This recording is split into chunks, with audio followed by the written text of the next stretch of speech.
Hey everybody, welcome to the Jim Master Show live entertainment lifestyle talk show series. How's everybody doing? Nice to see all your smiley faces. Would you believe we have done about 654 episodes of the Jim Master Show live entertainment lifestyle variety talk show series since we've started this monster back in April of 2020. We're coming up on our 2-year anniversary of episodes of the Jim Master Show live. It's really cool. I cannot believe 654 episodes. We're going to have to do something marking the 650, like a celebration. We always do a lot of celebrations, holiday shows, levity shows, birthday shows, all kinds of cool stuff. So we're going to have to do a celebration marking the 2-year anniversary coming up, I think in about a week. And then 654 episodes we have done of what we call our entertainment lifestyle variety talk show series. So we don't really call it an interview show, even though we do interviews. We have guests that come in from Broadway, Hollywood, television, film, music, stage, culinary arts, sports, comedy. I work in television and radio, stage, and film professionally here in the United States and have for a long time on air as a TV and radio personality and host and journalist. So this show sort of, for those of you that are watching for the first time, this show grew out of my professional work working in television and radio. And we've had guests that come in from all around the world. We have an international audience, which we love. They call themselves the JMS Levity Squad. Why? Because during the crazy pandemic, I said the show has a lot of light, love, and levity. And when I said it a little too fast, and out came the word levity. And when I said levity, everybody jumped on it. Everybody said, I love that word. So they are, you viewers, you fabulous viewers and supporters of the Jim Master Show live are the JMS Lovities, and we love you. You guys have deemed me Mr. Levity. This is Levity Hall. And we spell the Levity with the E in it, Loveyity. I know grammatically that's not correct, but the viewers decided, I said, hey, what do you want to do? Should we keep the E in love? And they said, don't touch that E. I want to keep that word love intact. So that's what we did. And that's how Levity was born here on the JMS program, the Jim Master Show live. So we do it old school. We do it like Dick Cavett, Johnny Carson, some of the traditional legendary talk show hosts, Regis Philbin, some of the greats with a modern vibe, modern twist of today. So nice to see all of you. I hope you're doing well. You can always binge watch over 650 episodes. We toast all of you. Look at this great mug we've got. Take life one cup at a time. This is when we were on a trip to beautiful Newport, Rhode Island. Sip, sip. Got a special guest waiting in the wings. He is all poised with his guitar as well. We're so excited to have Paul Greene, my buddy Paul, back on the Jim Master Show live. He was here about a year ago, and we were updating, all the cool things he was working on. Of course, you know him from Hallmark Channel's When Calls the Heart as Dr. Carson Shepherd, all those incredible Hallmark movies. We have several family members that are glued to the Hallmark Channel. I know a lot of our viewers are too, and you see Paul in so many shows and specials, but he also is a prolific actor in many other areas. He's also a brilliant singer and musician and so much more. And he has had some extraordinary things happen, beautiful things that have happened in his life since we chatted last. We caught up last here on the Jim Master Show live. Now, Paul and I met at, of all places, Carnegie Hall in New York City when I was Master of Ceremonies for our mutual friend, Tim Janis, the great composer, public television host of many, many great specials. He's a dear friend, and I've emceed his American Christmas Carol concert to benefit Kate Winslet's Autism Research Foundation, which is a beautiful organization. Paul was one of the fabulous performers on stage, and I was the MC, and we just hooked up and chatted and stayed in touch. And that's how it works sometimes. And kindred spirits on many different ways that we think about life, empowering people and inspiring people and entertaining them at the same time. And that's really what it's all about. But I see our Levity Squad is now merging and mingling with the Greenies. So the Jim Master Show followers are the JMS Lovities, and Paul Greene has his massive crowd of Greenies, and they're all intermingling in our chat room. Gang, if you would like to chat with us live while the show is live. We're going to archive this too. So if you miss anything or you know people who are able to watch it right now live, it'll be saved and archived on our YouTube channel, Jim Masters TV, as all of our episodes are. But if you want to comment live right now so we can see your comments, you can talk amongst yourselves, and we'll show some of your comments as well. Be sure and subscribe to the YouTube channel that you're watching, which is our channel, Jim Masters TV, home to the Jim Masters Show Live. Subscribe and click that notification bell real quick. We always mention that just so people know that that opportunity is there. The red button is the subscribe button that helps us continue to grow. That means you're also one of our JMS Lovities when you subscribe to our YouTube channel. And also you'll be kept up to date on all the cool things we're doing, specials, surprises, all of our live episodes, our great guests. So do that as well. And give this episode a thumbs up if you love it, and a like as well on the YouTube channel. And leave a comment for us too. So subscribe and then leave a comment for us as well and click that thumbs up. All that fun stuff we always talk about. So we say hello to the Lovity Squad. We say hello to all the Greenies. I see a ton of comments coming in here already in the JMS live chat room. Again, if you don't get a chance to chat while the show is on live, leave a comment underneath, say hello, let us know what you enjoyed about the show. If you have any questions, we're always interactive, and we always welcome you to do that. So and we're going to check the comments. There's a ton of them there already. Thanks for the support, all the love on Facebook, Twitter, Instagram, and all the cool places where you guys are at, just spreading the word about our series. We work hard here. We love it. Paul, again, is back with us here on the show. And if you guys follow him and you know him, then you know actor musician Paul Greene really defines his life by 4 essential qualities: family, fitness, faith, and fun. And Paul recently released his latest album, Long Way Home, and is currently writing his paradigm shift book for dads. And as an actor, Paul is well known for his many TV shows, movies, and the portrayal of Dr. Carson Shepherd for 5 seasons on When Calls the Heart on the Hallmark Channel. Born in Alberta, Canada, he was raised on a farm and learned firsthand the importance of faith, hard work, and family. And upon his high school graduation, he left for college on a volleyball scholarship, leading to Paul's discovery by renowned agent Kelly Streit. And at the age of 18, he immediately became an international success in the fashion world, featured on dozens of magazine covers and representing blockbuster brands like Armani, Levi's, Men's Journal, Tommy Hilfiger, J. Crew, Men's Health. I think I wear all those and use all those, and I get that magazine. After his first son was born, of course, the deep love of acting directed him to move to Los Angeles, where he continued to book commercials and garnered success as a series regular and guest starred in more than 50 projects to date, including some of your favorite shows: NCIS, CSI, The Newsroom. I used to love that show by Alan Sorkin. That was a great one. Girlfriends, Guide to Divorce, and Bitten, just to name a few. Coined the Cary Grant of the Hallmark Channel's Christmas CEO, marked by his 9th movie with the network. Paul holds the esteemed title of the most Christmas movies by a male actor on Hallmark Channel. And all you have to do is watch the Hallmark Channel to see that he's pretty much the CEO of it. When not on set preparing for a movie, he spends as much time as possible with his family hosting a wide popular podcast called The Grass is Greener with Paul Greene, developing transformational education programs with his partner, Kate. And as one half of the Freedom Alchemist duo, he's a strategic coach helping thousands with over 20 years experience in fitness, strategies, detoxification, prevention, longevity, and a passion for helping people create freedom and feel great in their bodies at any age. He lost his father to ALS, so he's also made a lifelong commitment to raising funds and awareness for the disease and other socially responsible causes that are important to him. He lives in LA with his growing family. Again, he's always giving back, and I'm a big believer of that as well. Giving back and doing what you can to connect with people. And he's going to connect with us right now, gang. It's so awesome to have my buddy back.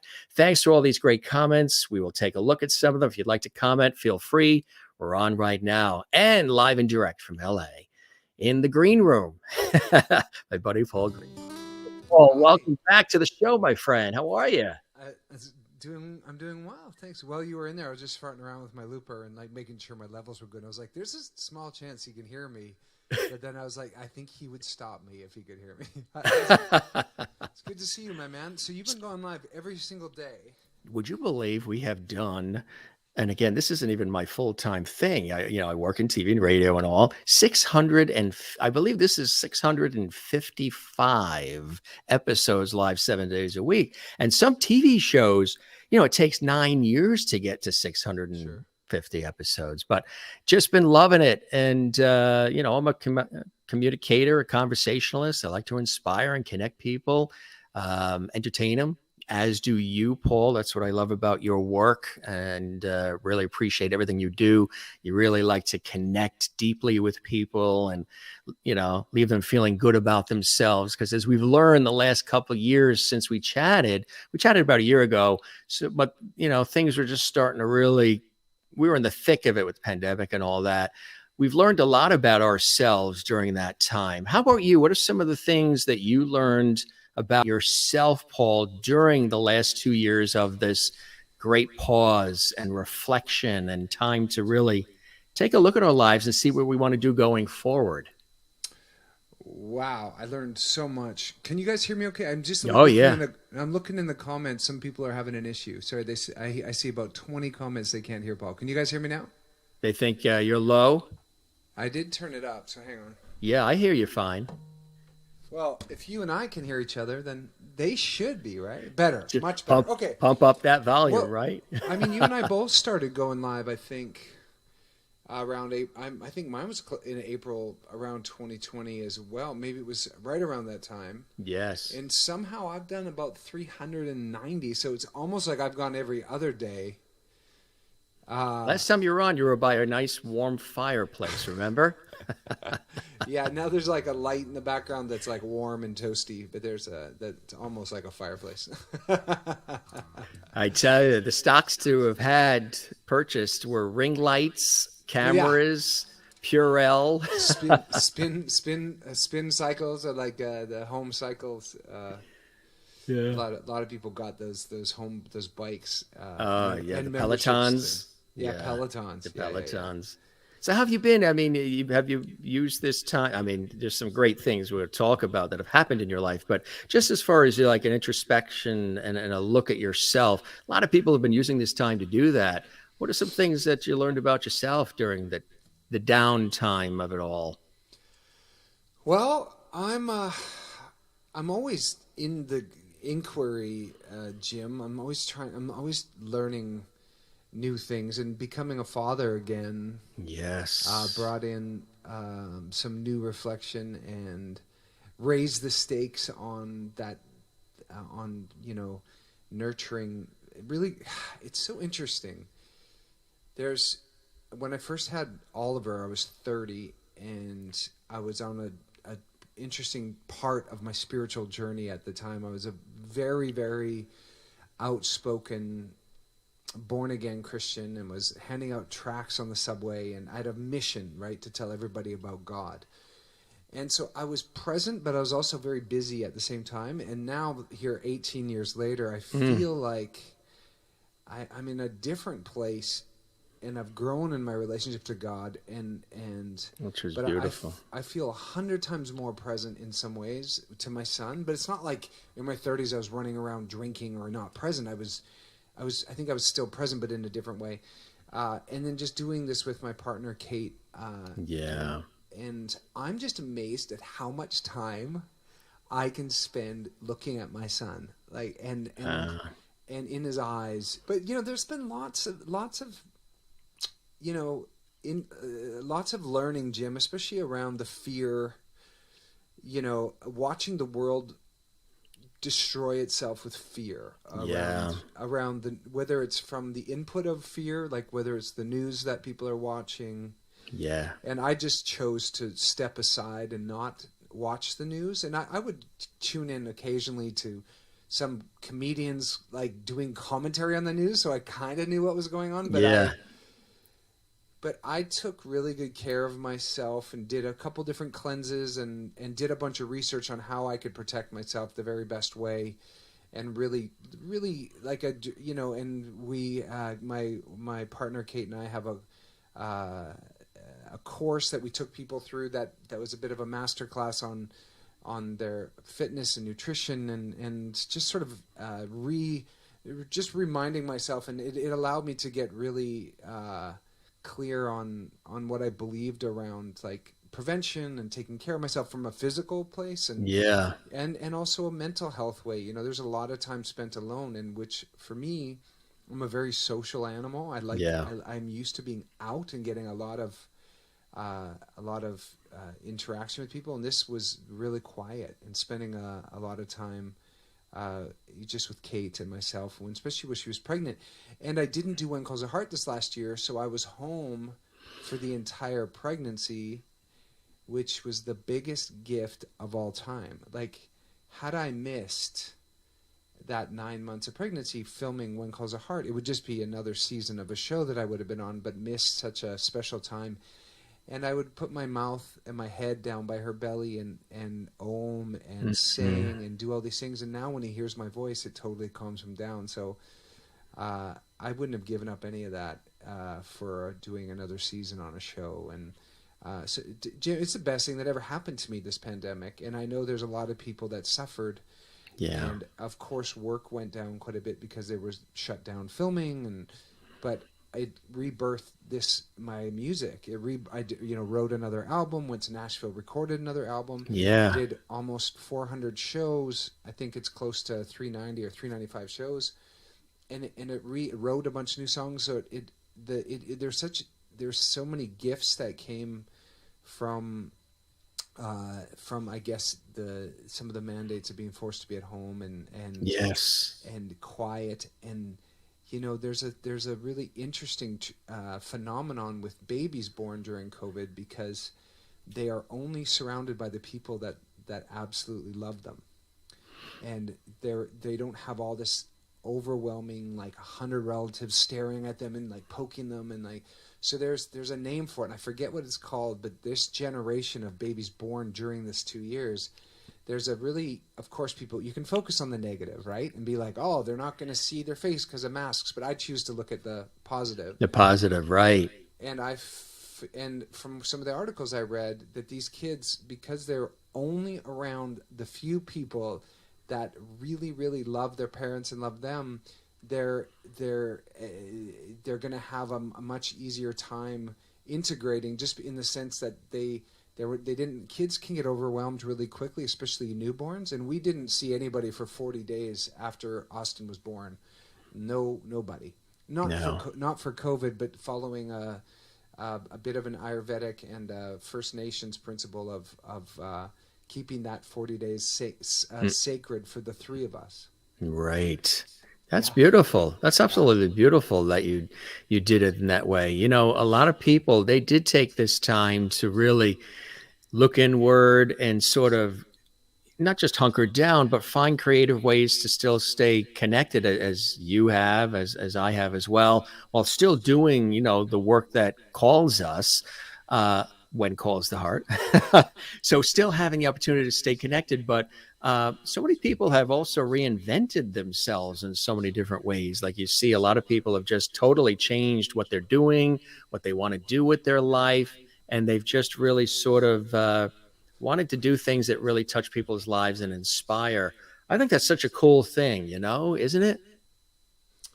I do. I really do. I think it's a unique opportunity to, and it's just like anything in life. It's whatever you focus on, right? If you choose to focus on all the gnarly stuff that's not right, then you have a certain quality of life. And if you focus on all the stuff that's awesome in life, then you get more of that. And I choose to focus on that stuff about what's working and not focus on all the, and what's present and all the gifts, and gratitude's such a big tool for that. But then, yes, because if you focus on the parts that are missing, all your energy focuses on that, and you actually end up getting more of that because that's all you can see.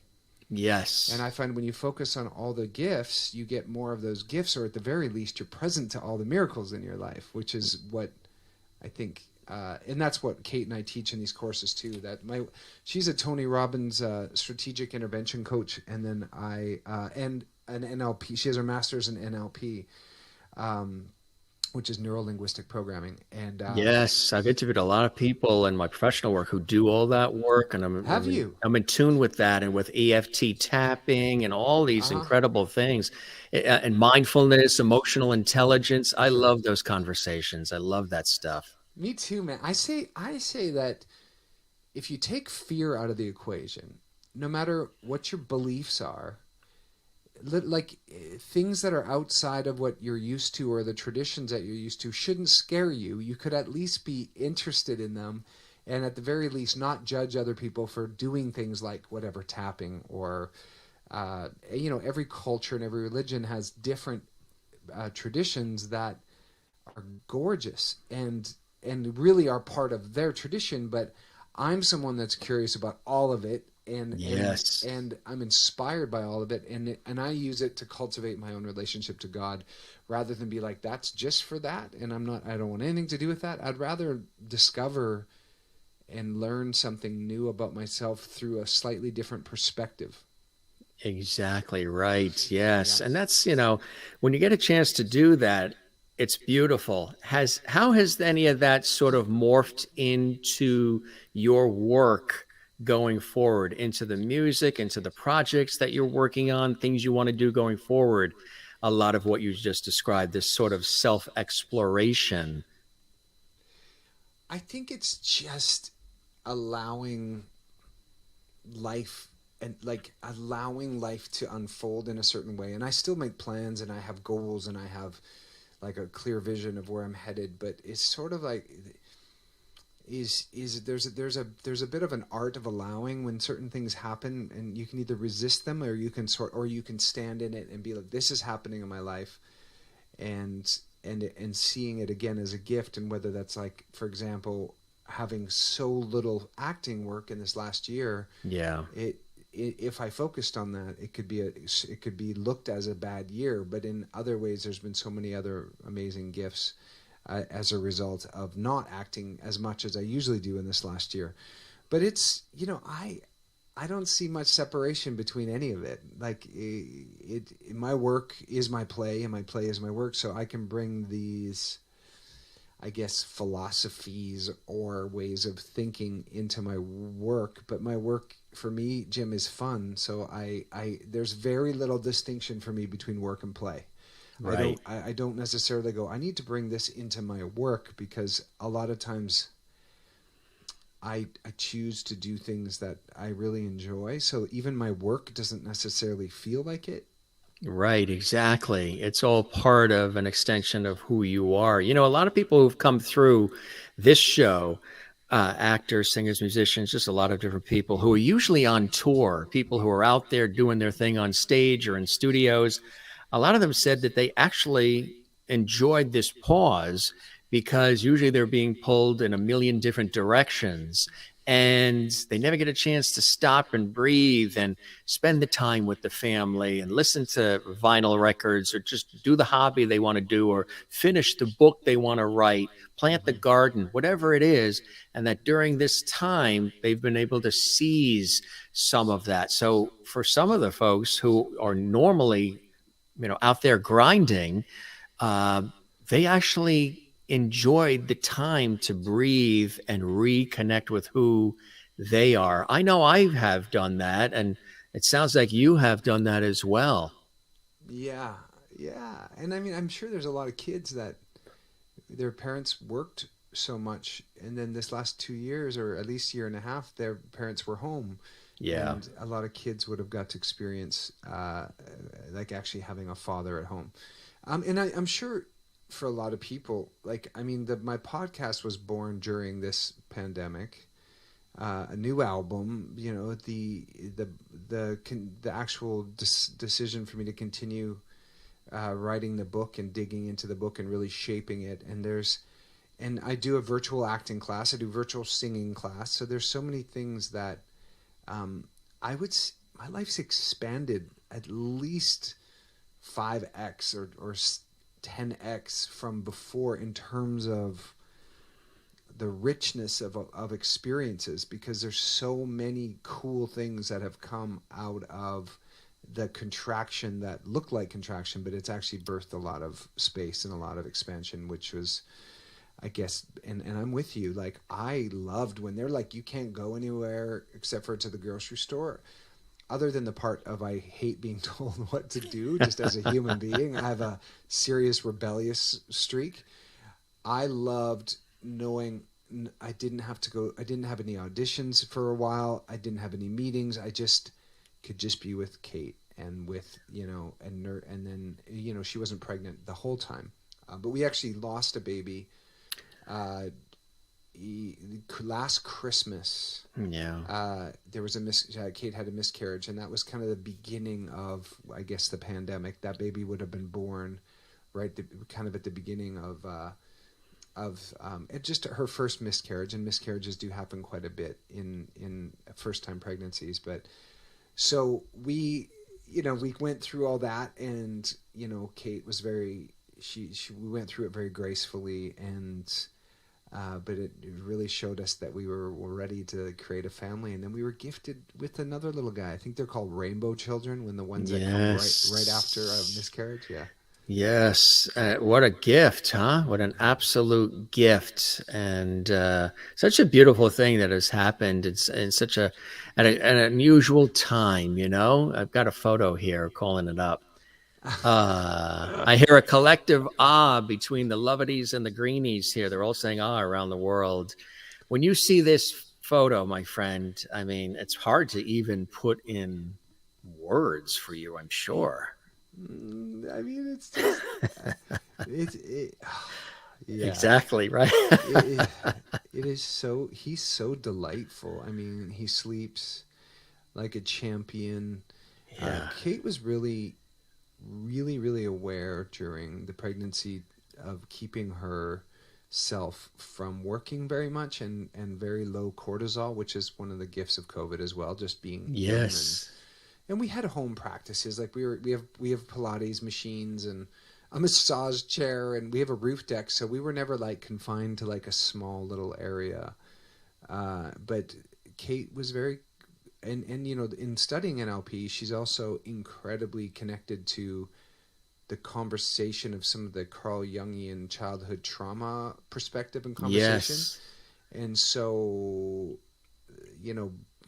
bringing that into early parenting and early childhood is some of the difference, I guess, that we did or doing Raising Austin, which Oliver, we just did Baby Wise, which is kind of like a little bit more just let him cry it out. And this one is Kate's, from her psychology and what she's learning, she's like, I'm not sure letting the baby cry under certain circumstances is going to work for what she was learning. And so we've approached, and thankfully this kid is just normally children, I mean, he's just a great sleeper, so we're very fortunate. I mean, we're sleeping, 11 hours. I mean, he goes to bed at 7:30, and there's times when he slept all the way through the night to 7 in the morning.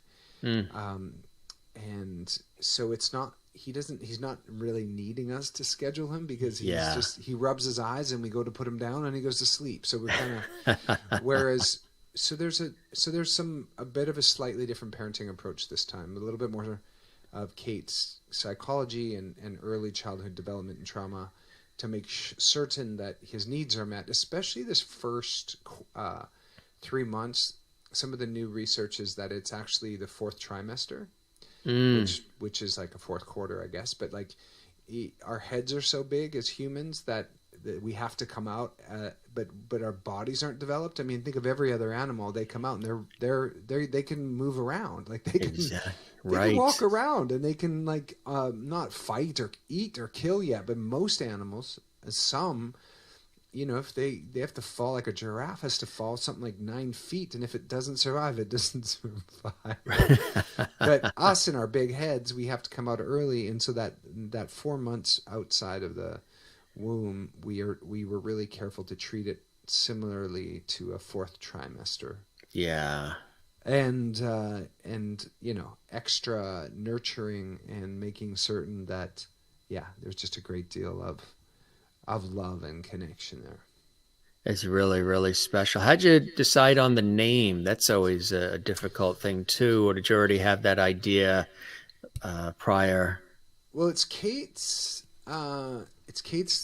maiden name, so she's Kate That's right. Austin. That's Yeah. right. Yeah. And we just really love the name.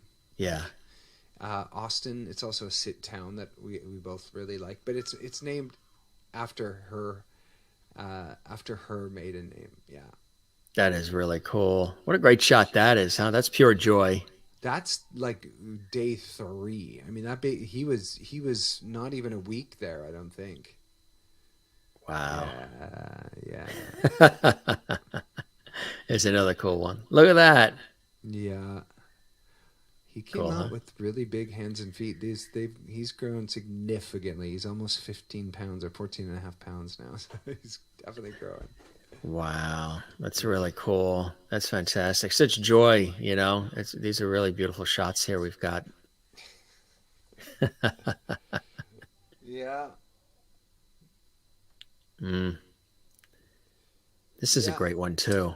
Yeah, I love being a dad. I definitely born to be a dad, and I'm passionate about the conversation, and I had such a great father and good mentors and good teachers, and I've learned so much from my son that I I was getting actually a massage from this guy named Michael, he's a bit of a wizard in Vancouver, and we were talking about, I was sharing all these ideas, really great parenting nuggets of truth that I had been taught my whole life and trained, and partly by example, like from my dad, whether it's tithing or letting your yes be yes, and being your word, and certain and taking a knee, getting down at their level, uh, a bit of the creating a bit of a schedule so that the kid feels safe. I was sharing with him all these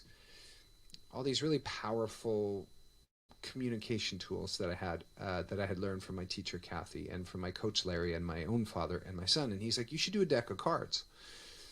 52 weeks in a year and 52 cards in a deck, and each one would be a little tool on it for dads to have, and it'd be a stocking stuffer, and dads could give it to dads. They could reconnect with their kids if they had lost connection. That was the initial intention of this book, and that's why it was called 52 Ways to Be the Dad You Wish You Had, this book.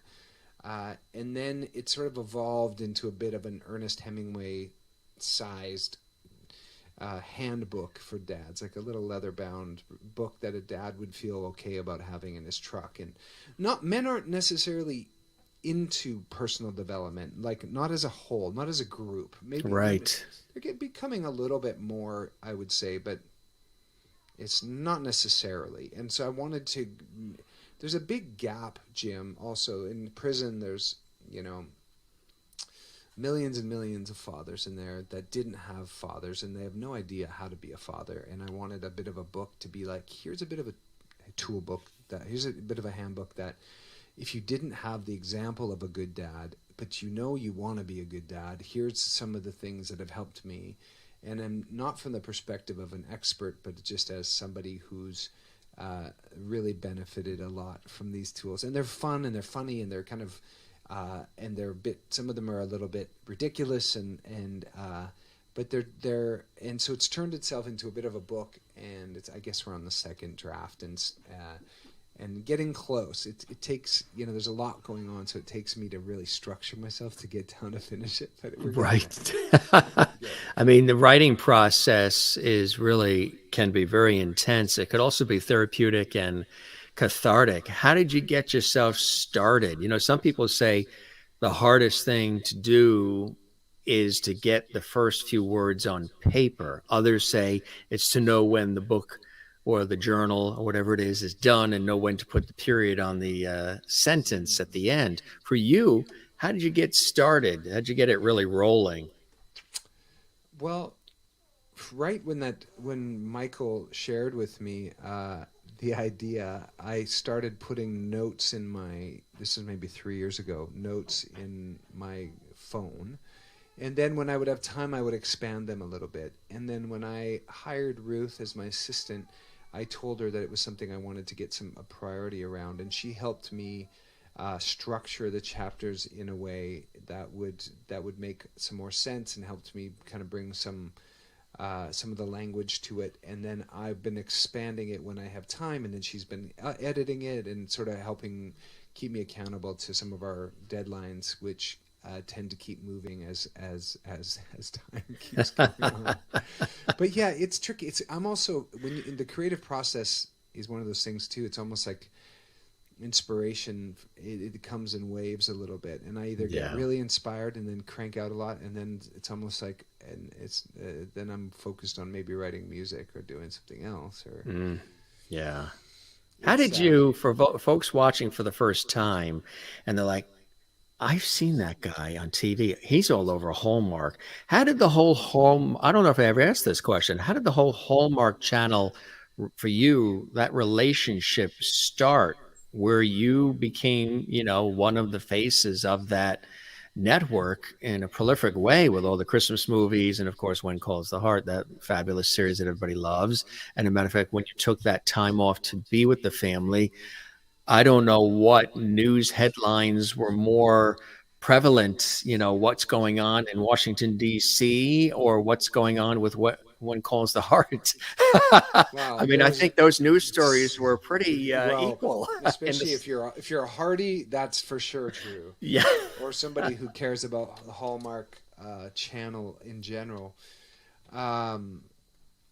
I was on a show called Bitten, which is very different from Hallmark. It's a werewolf thing, but my character was sort of much more in the vein of the leading man of the Hallmark films. And one of the producers, Bart Fisher, saw my character on that and just offered me my first movie with Danica McKellar.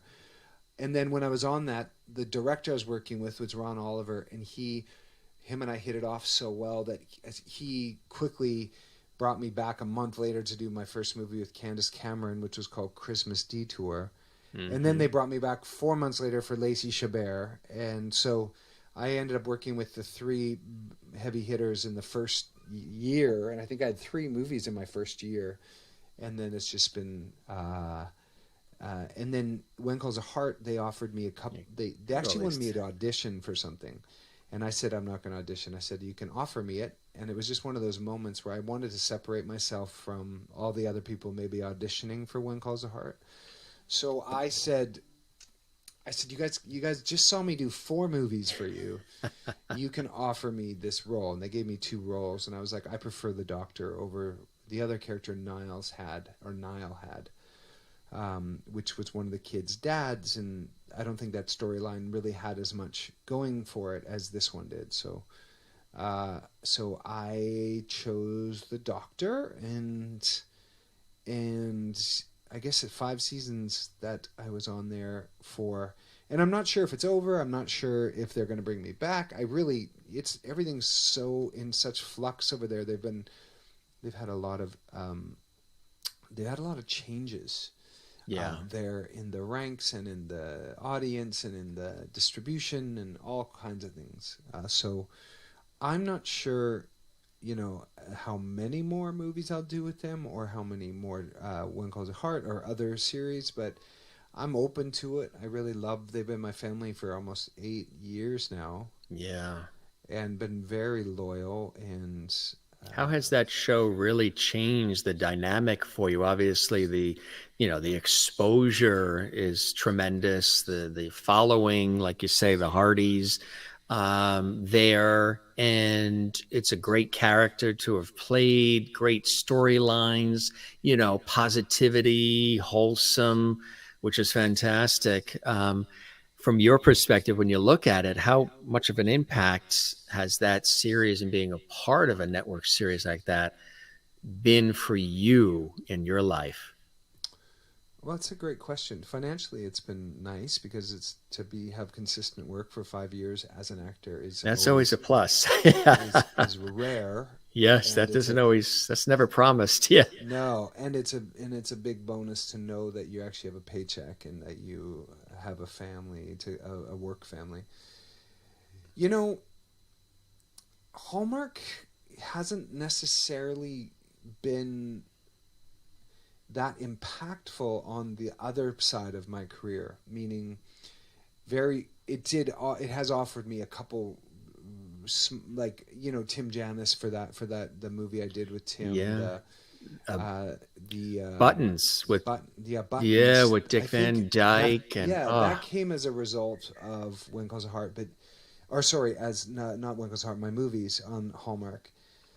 And I think Hallmark's becoming a little bit more mainstream, but in the business, people have rolled their eyes a little bit at it, like where they're like, oh, like, because it's predictable and it's not, but I think there's been a slight change since people have been making fun of it on the bigger level, like whether it's SNL or Stephen Colbert or whatever.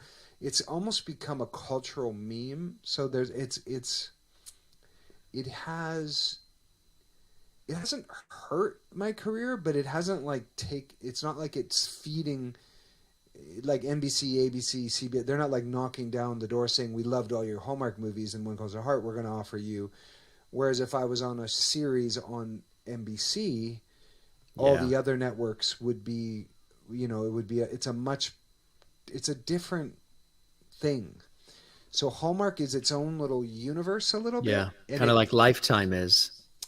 I guess so, yeah. I mean, Lifetime, very few people would be discovered on a Hallmark or a Lifetime network and from a bigger network. It has brought me a lot of interesting opportunities, but I wouldn't, not in the career, in the film industry as a whole, or Hollywood, so to speak.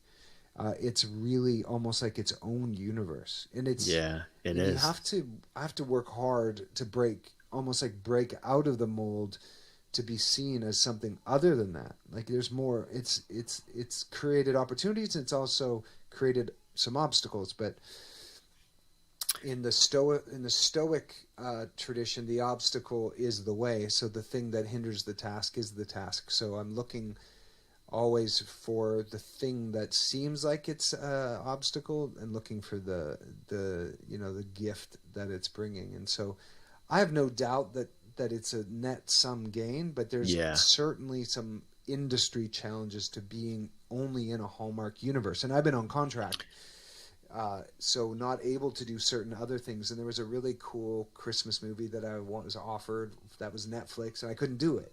Yeah. And so, yeah, it's great. I'm grateful for it, and it's hasn't impacted my career but it has definitely impacted my life in a lot of really powerful ways, for sure. And the Hardys and the fans that have come along with Hallmark are so positive and so sweet and so kind and so organized that it's definitely been a profound organization of a fan group, which I don't think necessarily other shows and networks have quite the loyalty that comes from that we experience as actors on Hallmark. And I've made so many good friends with other Hallmark actors, and because of my podcast, interviewed most of them on my podcast. So it's created a lot of really cool things, and it's also created some other obstacles that it's a bit of the way it goes when you are only in one universe for a while. You have to find ways to creatively inspire the Hollywood and the business around that so they'll see you other than just that. Well, yeah, it's sort of like sometimes, I guess, when you're playing a certain role in a certain theme, there is that potential risk of being typecast as just that guy that is just in that sort of, genre or mindset, and that's what he does, and that's all he does. But when you're an actor, you can take on so many different roles. Do you like to take on things sometimes that counter, that image that you've sort of perfected there, and take on some other challenging roles, whether they're dramatic or humorous, that are maybe different than what Dr. Carson Shepherd has brought to the table? I'm always careful because I don't want to, I'm very careful in the choices I make, because if it's too risky or too, too outside, I don't want to, I know a lot of my fans follow me carefully and closely, and I, if it's as long as it's not gratuitous, I'm not too concerned about doing edgier things, but as long as it's, not just gratuitous and, but I think about, the loyalty of my fans before I take on a role, but, and it's, it's always there. I know I have a certain, and also you have to be careful. I would say, and there's so many different opportunities, and different styles of art that would be maybe offensive to some people. I don't take a lot of offense to a lot of things. I mean, I normally do mostly family-friendly, kind of upbeat things. But if the right project came along and it was super edgy, as long as it wasn't gratuitous in some way, I would certainly do it. I mean, I'm an artist, and I like to express myself outside of just a stereotype of one thing. Exactly. That said, I have been really I enjoy doing these movies for Hallmark are really fun, and they're 3 weeks we shoot them, and there's a lot of really, they're enjoyable. It's like a camp experience for 3 weeks with this crew and the actors, and you kind of fall in love with everybody in the platonic way, and you're like, and I really enjoy doing these films, and that's one of the special things of acting is the film family, that you're connected to. You kind of fall in love with each other all the time. Isn't that incredible? What are some of the things that you're working on now that you're excited about? Well, season 2 of the podcast. So I just finished an interview with Justin Baldoni that's up on the podcast, but it's also going on to my YouTube. I'm working on that. There's another there's an iteration of a show that I'm helping produce that was called We Woke, and now it's kind of adjusting a bit, where I played this Republican character that's like a MAGA hat and mustache, and it was very funny. Probably a little bit too political for its own good. And I'm helping produce a couple films that we're pitching all over the place. One called Idlewild, which is really beautiful, about horse therapy, so equine therapy, and how horses help military vets. And it's a really beautiful story, a beautiful project, and we're pitching it all over the place. Actually, I have a meeting tomorrow for that. So I'm producing that and starring in that. And then there's 4 movies pitching between Hallmark and that I've helped develop and helped. Do you like that? Do you like the behind the scenes part, the development? Not so much. I just like He said that fast, didn't he? No, it's too much work, man. Producers.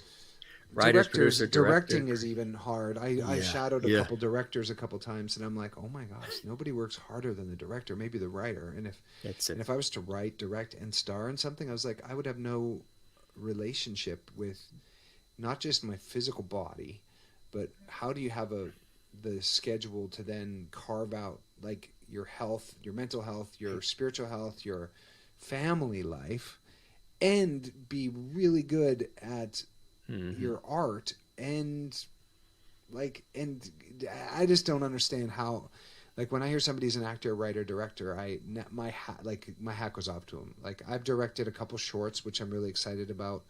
One that called Love Her Madly that I shot in Paris, that I wrote and directed, and it's won a bunch of different awards here and there, and got nominated at Cannes Festival in France. It's the short festival. That's the one with Kate, right? Yeah. We actually have a video to show, which is really cool, of some of that. It's like 2 minutes that they sent along. And do you want to preface it, or do you want us to show it and we'll talk about it after? Yeah, and show it and we'll talk about it after. That'd awesome. Be great. All right.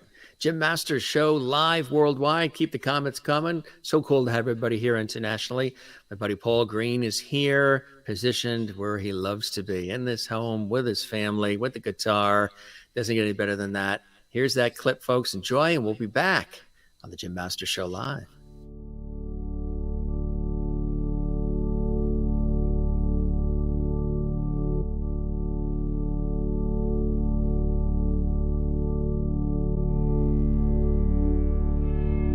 I always dreamed of the perfect wedding. Old romantic castles, the perfect man, the dreamy fairy tale. I mean, come on, every single Disney movie since the beginning of time glorified this one day. I always saw the dress, the ring, white doves, you name it. I wanted it all. And you know, life hasn't exactly worked out the way I planned. Except on Instagram. My life looks amazing on Instagram. I'm great at some things. Chloe. Relationships, not so much. This isn't gonna work. I think it's safe to say that every classic breakup line was based on my life. You're really gonna make someone happy someday. I think we should see other people. You're on one path, I'm on the other. We cross for a moment and then we go on. My career is just really important to me right now. I want the best for you. I just need to work on myself. I'm just super busy with stuff. How do I say this? I love you. I'm just not in love with you. And that's a problem. We're just so good as friends. I just need space. I've got a lot of work to do on myself.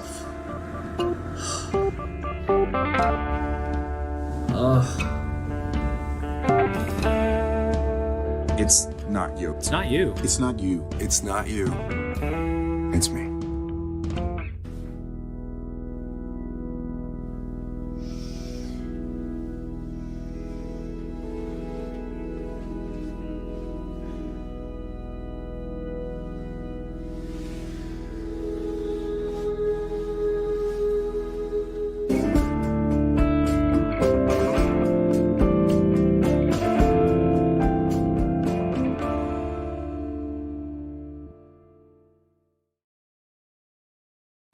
Congratulations, my friend. That is so cool. So beautifully shot. Yeah, shot on an iPhone. Was it really? Yeah. And I had a separate. It was actually a lot of it. The main part of the film shot at Jim Morrison's grave, and the film's called "Lover Madly," which is a Morrison song, and she has this epiphany on his grave, and we had Kate hop the fence, and we were right on. We weren't supposed to be there, and we got kicked out. But I got the shot. That's the key. You got that money shot. And I had this little recorder where I recorded her dialogue, and she narrated a bunch of it, and it was a concept. I was in a program called Team, where every quarter we had to do a project. And one of the quarters was my album, which was Freedom for Your Soul, which I also did in 3 months, which is the album prior to the one I just released. And through Landmark, which is, funny enough, Landmark was something that came out of a thing called Est in the 60s, which was quite controversial because people took it a little far and became, I guess, in the realm of cultish about it, because everyone in Hollywood was a part of this thing, and I think they were even sued by Scientologists because they were so effective. And Werner Erhard, the guy who started it, was best friends with my teacher's teacher. And so the woman who lived with me for 3 years taught me just about everything I know about cooking. She was a cordon bleu trained chef, about parenting, because I was a single parent. My son was only 2 years old at the time, Oliver. She taught me everything in the realm of, I guess, Joseph Campbell and Carl Jung, and how to take responsibility. She taught me introduced me to every cool book that I have. All the way across the board, and Landmark eventually came out of Est, and I did Landmark Weekend, which is called the Forum, with my son's mom when we divorced. And in the weekend, the main thing that comes out of it is you learn how to take responsibility for your life, and you realize you're not a victim. Right. And which is probably one of the most powerful events, and it helped our separation and divorce to be actually quite beautiful. Right. that our weekend, just one weekend.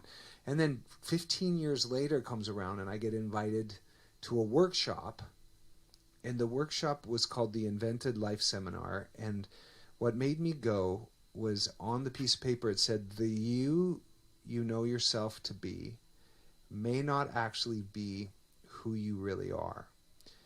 And that was enough for me to go, like, I'm going to go to this Wednesday seminar. It was 10 Wednesdays, and it was breaking open how you can create your life rather than live just a version of your past kind of over and over and over and over again, which a lot of people are either trying to survive their past or fix or change their past.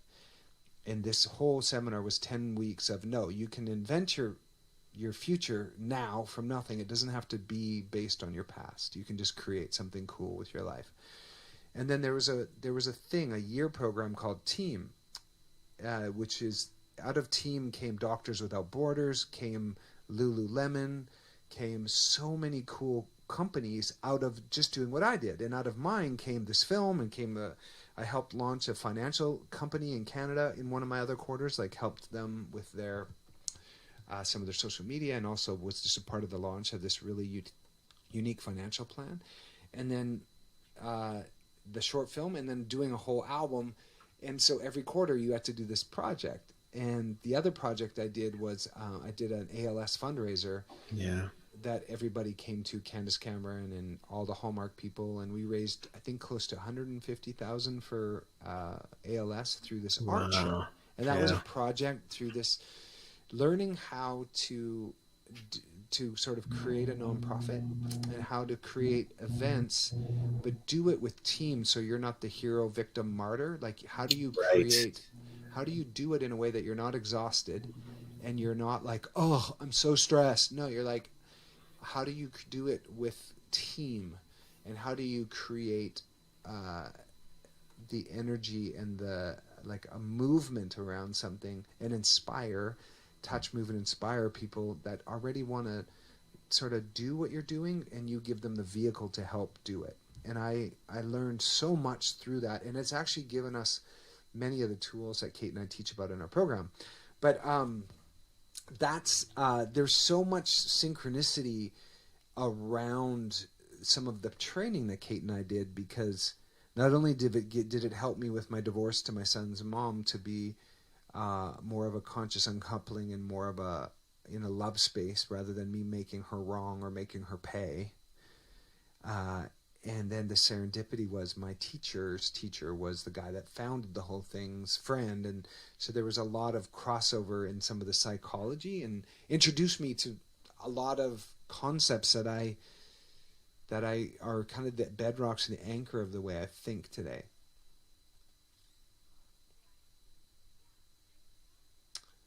That's really awesome, that you have the opportunity to look at it from that perspective, because, it sort of comes full circle in so many different ways, doesn't it? Yeah. Yeah, and that's just it. Life is such a miracle, Jim. If, there's a famous Jim Carrey quote that says, he said this, he goes, I don't know if it's true that life is happening for me, but I choose to believe that. Yeah. And it's like, because there's evidence that you could probably convince people that life is happening to you and you are a victim. There's many people in the comments or in your life or my life that their life story is so tragic, Jim, that you'd be like, yep, life is happening to you and you are a victim. Yeah. And someone like Tony Robbins, who has 11 fathers, and saw his mother was quite an alcoholic, quite abusive.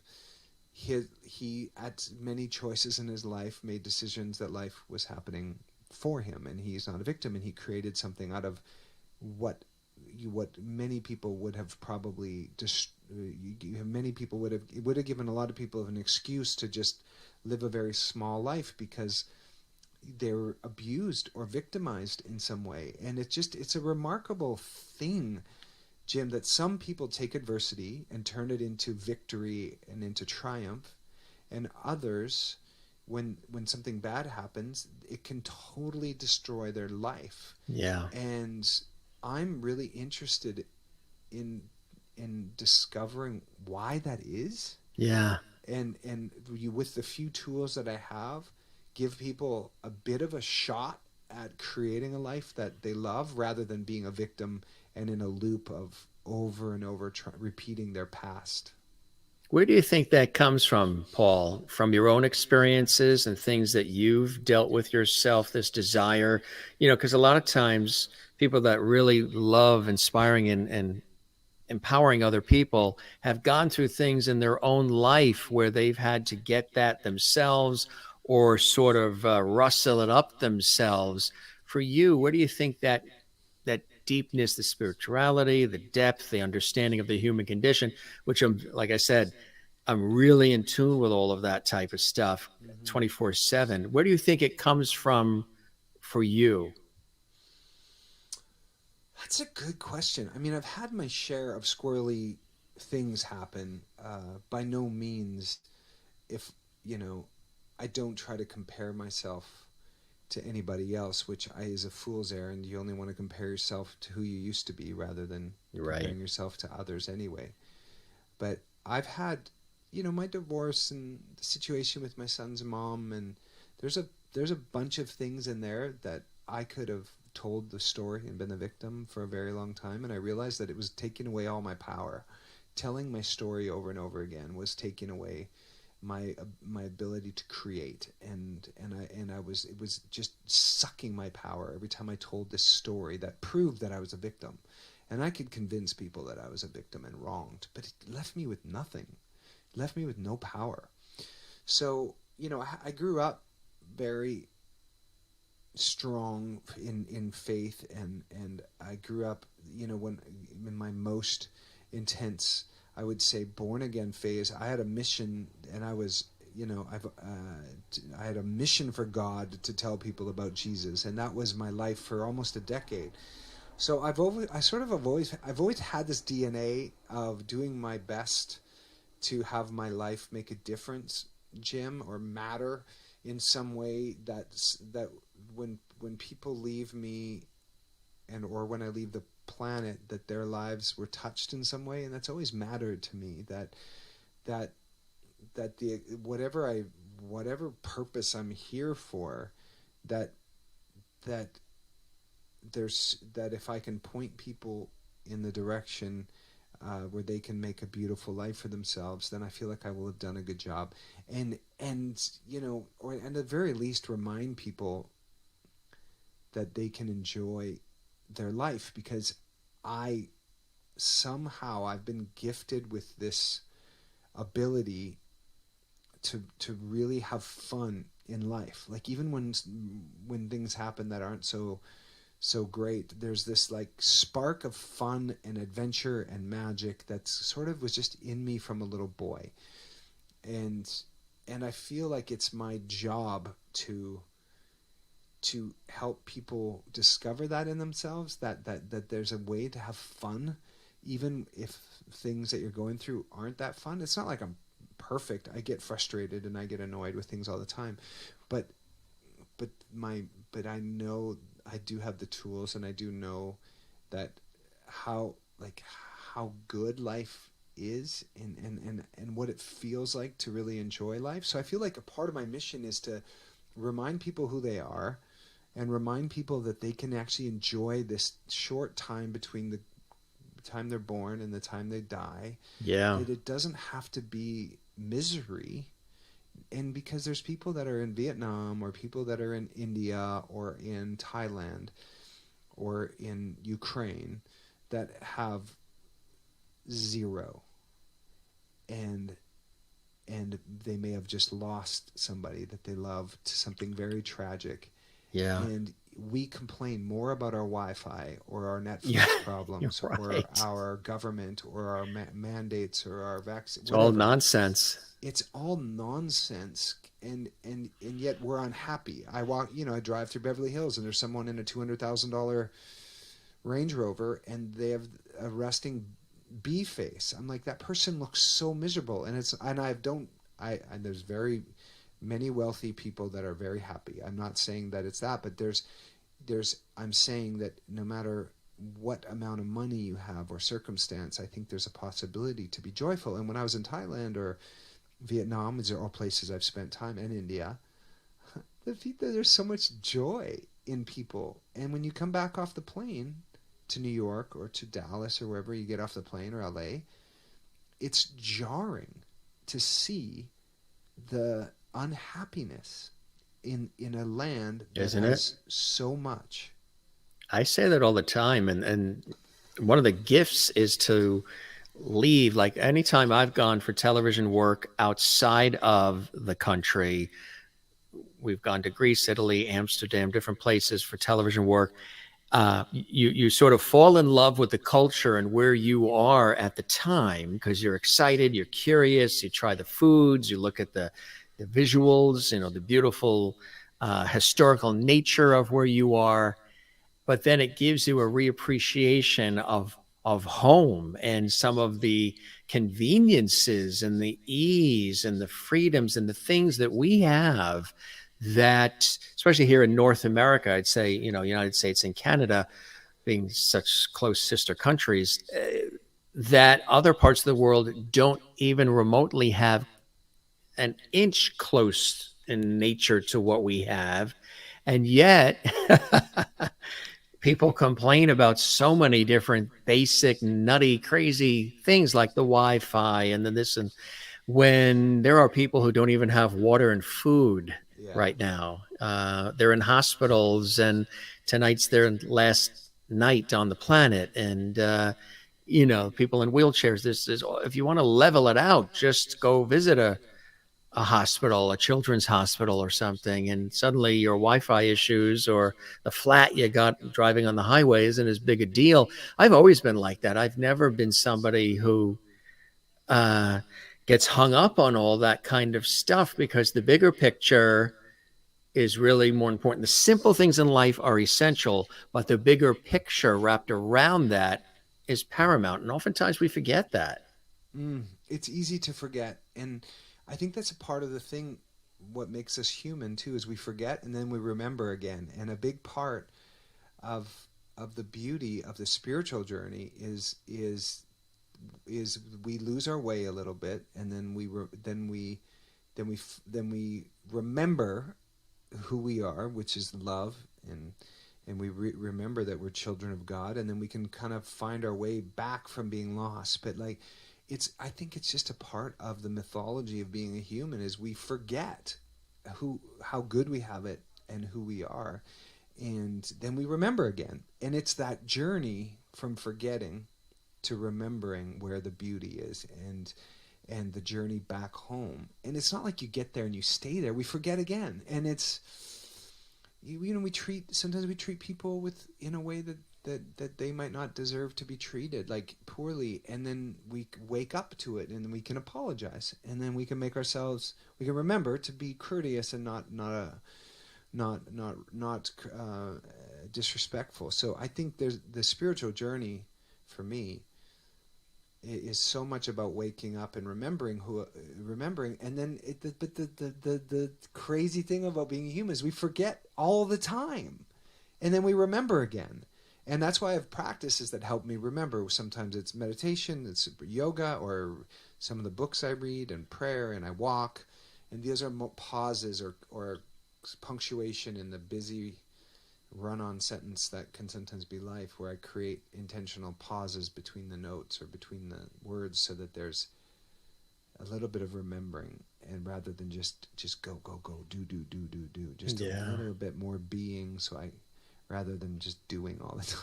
Absolutely right. Exactly. And the pandemic has certainly taught us so much in such a profound and beautiful way. You have a song for us? I know there's a few things you wanted to share. You got that gorgeous guitar there.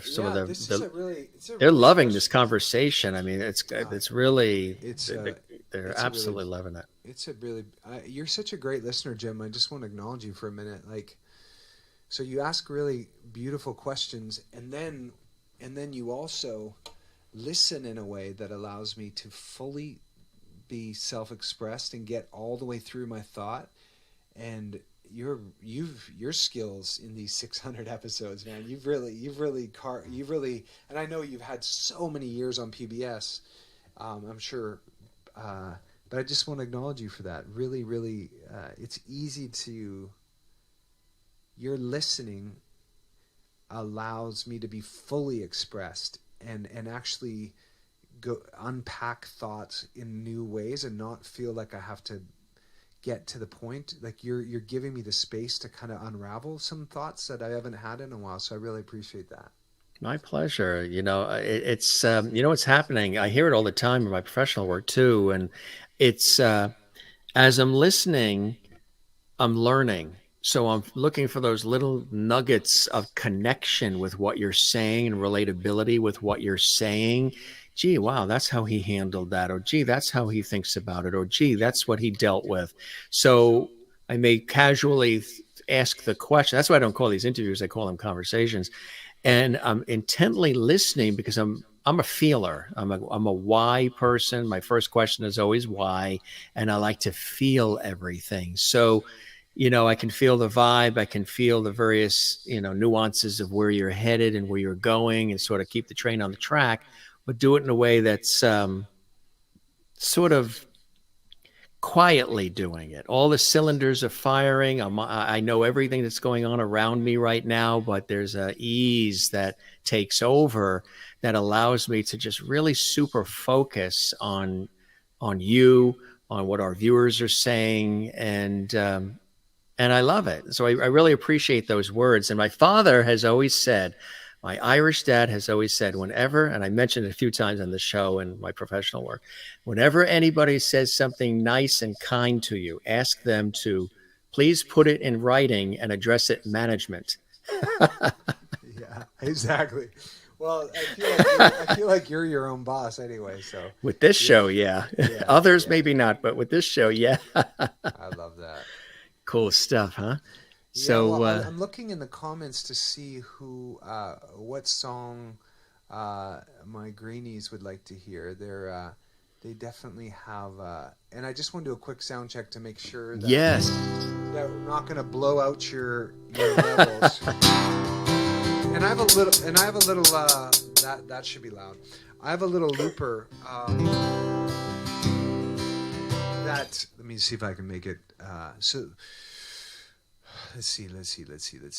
Anything that comes to mind for you? Anything that ties into the vibe of I'm gonna do my harmony war. Yeah, I'll do. I was gonna do. They want me to play "I Remember," but there's this harmony loop that I do. I just want to show you my looper. So it's this little loop station. It's like a little $300 looper. That's. Let me see if I can bring it up to the camera without unplugging it. Can I do it? Yeah, it's just this little thing.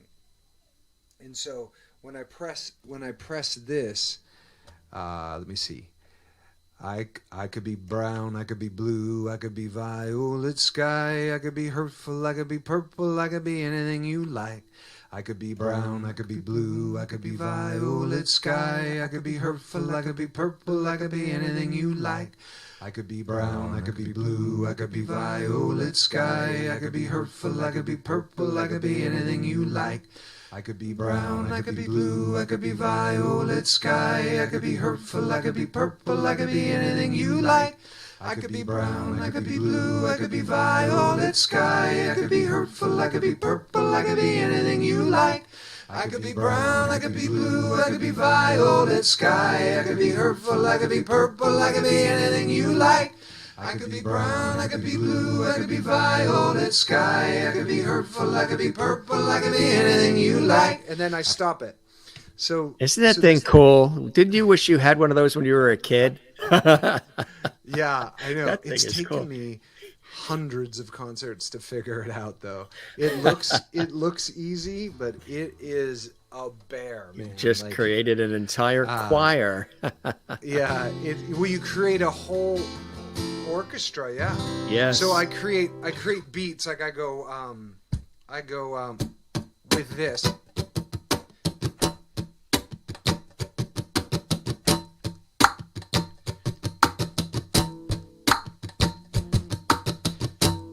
And then it creates then I just play along with it. How's the levels? Is it coming through okay, or is it distorting? Is it fine? No, sounds great. Does it? Good. Yeah. All right, so this is an original. This is from When Calls the Heart.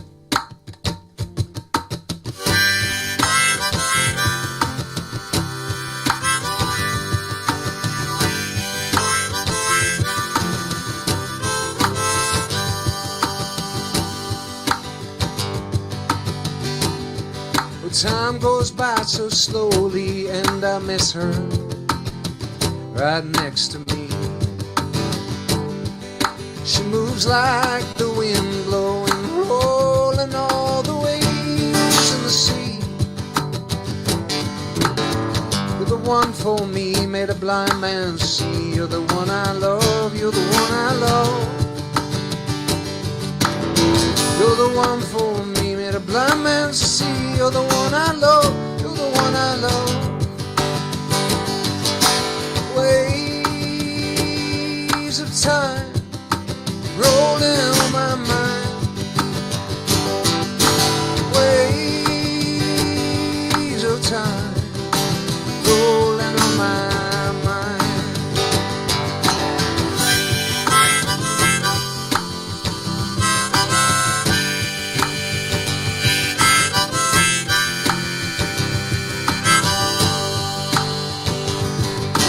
Across the golden prairies, right over the mountains, right next to the deep blue sea. Like ships in the night, I'll miss your light shining down on me.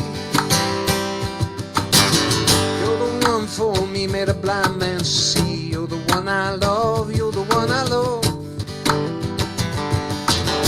You're the one for me, made a blind man see. You're the one I love, you're the one I love. Waves of time rolling on my mind. Waves of time rolling on my mind.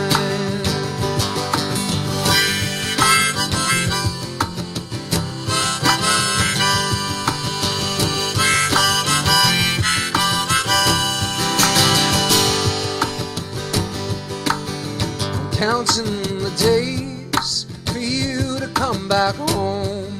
My heart will never wander, never roam. Well, I'm counting the days for you to come back home. My heart will never wander, my heart will never roam. Waves of time rolling on my mind. Waves of time rolling on my mind. Waves of time rolling on my mind. Waves of time rolling on my mind.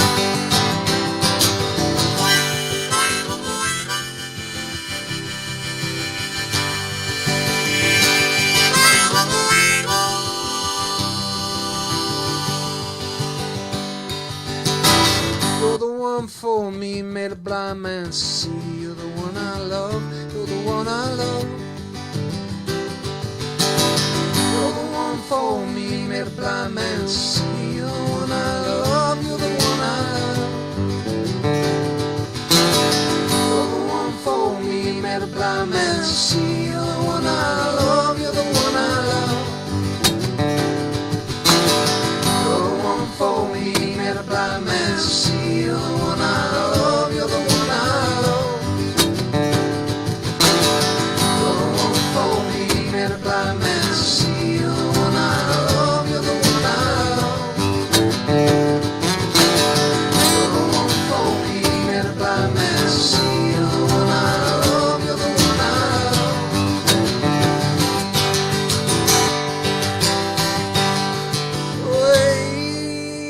Waves of time rolling on my mind.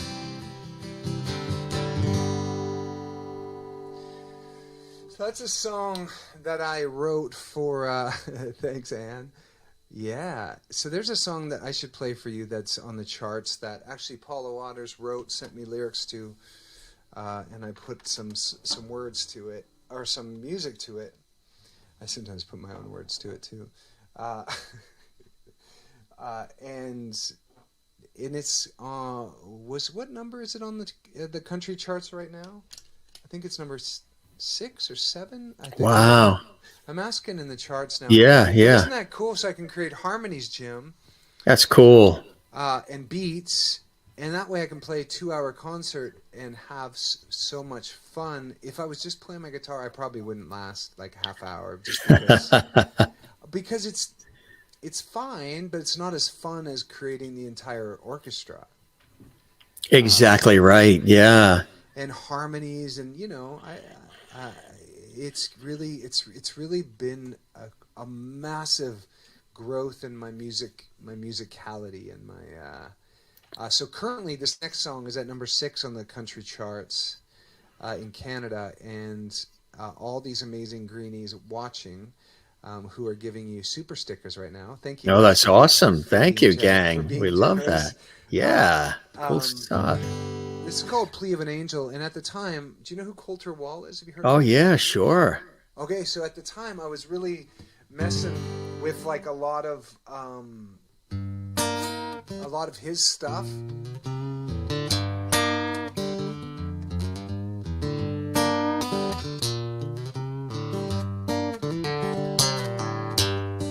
And I was kind of lost in the Coulter Wall bubble for a bit, and then they're like murder ballads, which is sort of which is like a bit what Johnny Cash created, right? Murder ballads, like Folsom Prison. You're writing from inside the perspective of prison.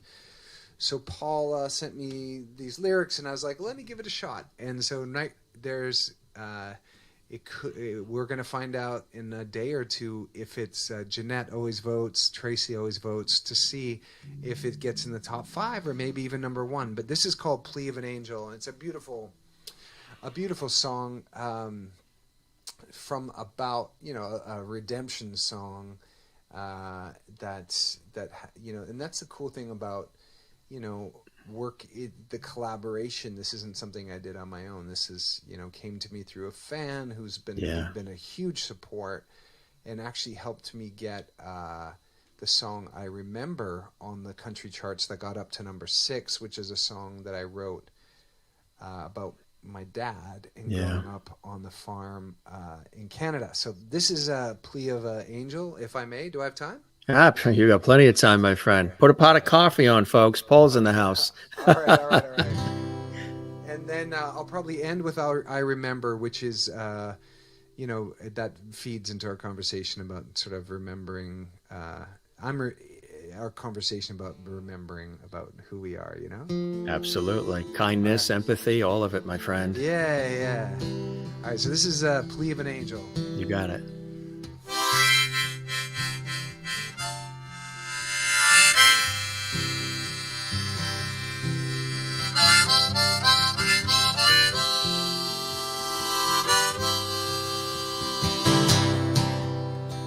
Heart holds the cries of those I've done wrong. In my head plays a dark and a dismal song. Scars of shame my shoulders figure me. I can't hide from the crimes, I'm no mystery. Then I hear the plea of an angel calling out to me in the night. The plea of an angel wakes me up from my plight. I fall down to my knees. Don't go worrying about a man like me.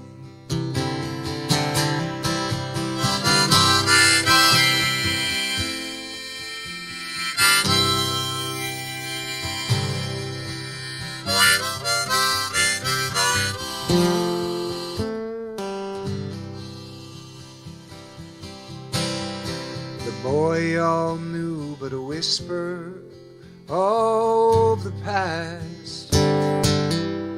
Iron bars now my home, a forgotten outcast. Ghosts of guilt now echo in the ache in my bones. Feel the pain upon this bed of stones. And I hear the plea of an angel calling out to me in the night. The plea of an angel wakes me up from my plight. I fall down to my knees. Don't go worrying about a man like me. No whiskey can release these demons within. One day will come, I'll escape from under the sin. Give the Lord control, this reigns around my soul. The angel heard my cry and would not let me die.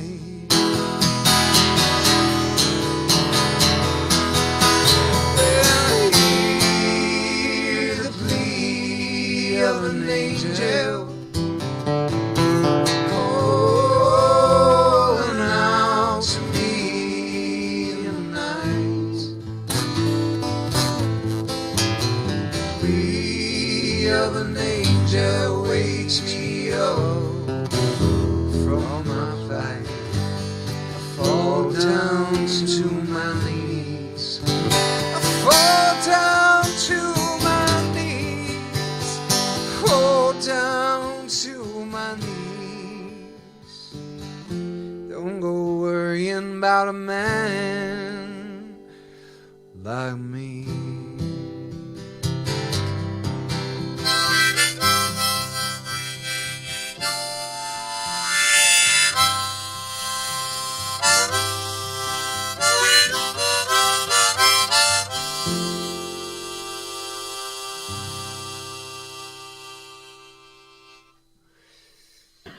Wow, that's cool.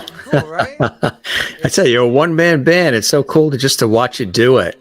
Yeah. Nobody. I don't know if I've ever brought up that looper, but to show actually what's almost need like another camera because I'm using my toes, my bare feet, Oh yeah, to turn up gains and turn down Right. levels and all kinds of things. All right, this is my last song. This song called "I Remember" is my dad who passed away from ALS. yeah.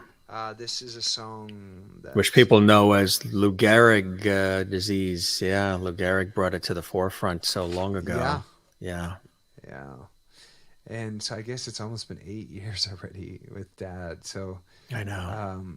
it's hard to believe, but this is a song about growing up. Before you do it, tell us about your dad. Who was Mr. Greene? What was your dad like? Well, this album, Freedom for Your Soul, so my dad had a truck like this one, which is a Scottsdale, like a Chevy, like 1980, I think 4. There's a better picture of it there. And this album, 10% of the proceeds go to als.net, which is, they help to some breakthrough research around ALS. This album is dedicated to my dad, to Earl Greene. So my dad, I guess what sums up my dad is he really, a man of few words, but his life, who he was his example really said a lot. And I share this with my fans and my the folks who have followed me for a while. They know the story, but my dad, he would give his way out of a hard time. And he taught me the power of tithing at a very young age. And, he would put tires on our youth pastor's car when we couldn't afford to eat out. We'd had to eat from the garden because we just lost a bunch of money. And so that's a story that really sums up my dad. Is he by the example of his life, he was a very hard worker, but he just was very generous and very giving, and I learned a lot from his example. I'm an extrovert. My dad was very much an introvert, so it was very different. My dad was, I study spiritual books on masculine, feminine, and the masculine's job is to hold space for the feminine to be, more like the ocean and express it. And my dad was my dad. My dad was still. My dad was kind, very still, non-reactive, very present, and he was his word. I don't ever remember my dad ever lying or ever not following through with something he said he was going to do. You're sort of a steady force. Yeah. A calming, steady force, which is a beautiful thing. Yeah. And then somebody else that is near and dear to your heart. There's Mom. Now, what's Mom's personality like? Mom, everyone loves my mom. My mom, everyone, when they meet her, she not only has the sweetest voice you've ever heard. Is she on here? I should have told her about this. We may have forgotten to tell her. She can catch it in the archives. Yeah, at Jim Masters she TA. She usually loves to be on here live, but we may have forgotten. I got Ruth doing quite a few things, so and I may have just forgotten to tell her. She's amazing. My mom is, everyone who meets my mom feels like they met like Mother Teresa or something. She literally is the sweetest. And Ron Oliver, this director, is like, when he met my mom, he's like, Paul, they just don't make them like that anymore. Like, when you meet her, she's a quality of a type of a woman where you're like, yeah, they don't make them like that anymore. It's from another time. She's yes, I know. Yeah. She's really special, my mom. And since my dad passed, we speak every day pretty much. So we have a very close relationship. And then you got this guy too. That's Oliver, who's moved to Florida. Yeah. And he doesn't look like that anymore. He's 18 years old. I think he was probably 12 or 13. 12, yeah. Cool stuff. He likes baseball? He's really good. His left-handers are good. He's good at every I'm sport. left too. Yeah, do you know my whole family is left? The whole family's left. I didn't know that. That's crazy. So they used to throw me in right field. Being a lefty, of course, you want to be in right field because you want to, you want to angle it this way. If you're the righty, you want to be on the other side. So yeah, they always threw me in right field. Yeah. So whenever I toss the ball, it could be a football, a basketball, a baseball, a frisbee, or anything, I'm always far and high. So if you and I were going to play catch with a baseball with a couple of gloves, the first few are going to be high. Is that right? Why? It takes time from the years of throwing it, high in right field, getting it to, first base, or getting it to the pitcher, or getting it home. So I had to throw it hard and high so it would get to him. And of course, catching it. So for about 10 minutes, I'll say to folks, expect it to go high, and it might even angle to the right a little bit, being in right field. Yeah. And then it'll sort of ease down, and then it'll straighten itself out. So baseball is something you did? Did baseball, in school. Baseball, believe it or not, bowling too. I was on the bowling team. My mom's a big bowler. And tennis. Okay. And I'm an ocean guy. I grew up here on the East Coast. We're in the New York and New England area on the coast. So for me, the ocean is it. I'm swimming, surfing, boogie boarding, sailing it, all of it. You got to that's the Atlantic. You got to drag me out of the ocean. It's my Zen place. I absolutely love being in or near the ocean. How about you? Usually Jen Barry watches from Pennsylvania. She asks all our guests, what is your Zen place? Is it the ocean or is it the mountains? That's interesting. I would I'm from the woods, so there's something about trees and snow that make me feel really special. But I've spent so much time at the ocean this last decade because I live here, that I go for early morning walks with my son in his little carrier. And then I go out there and meditate, or I go play beach volleyball, I go for runs. So I would probably say that it's the beach for now, but it's because we live on the beach. Like, we live 30, 40 feet from it. But we have a mountain house at Lake Arrowhead that we go to. And when we're up there, there's a lake up there, and it's like, it's cold, and I like doing cold water swims. So I couldn't, if I don't want to choose, couldn't live with either one. I'm in love. I live for them both.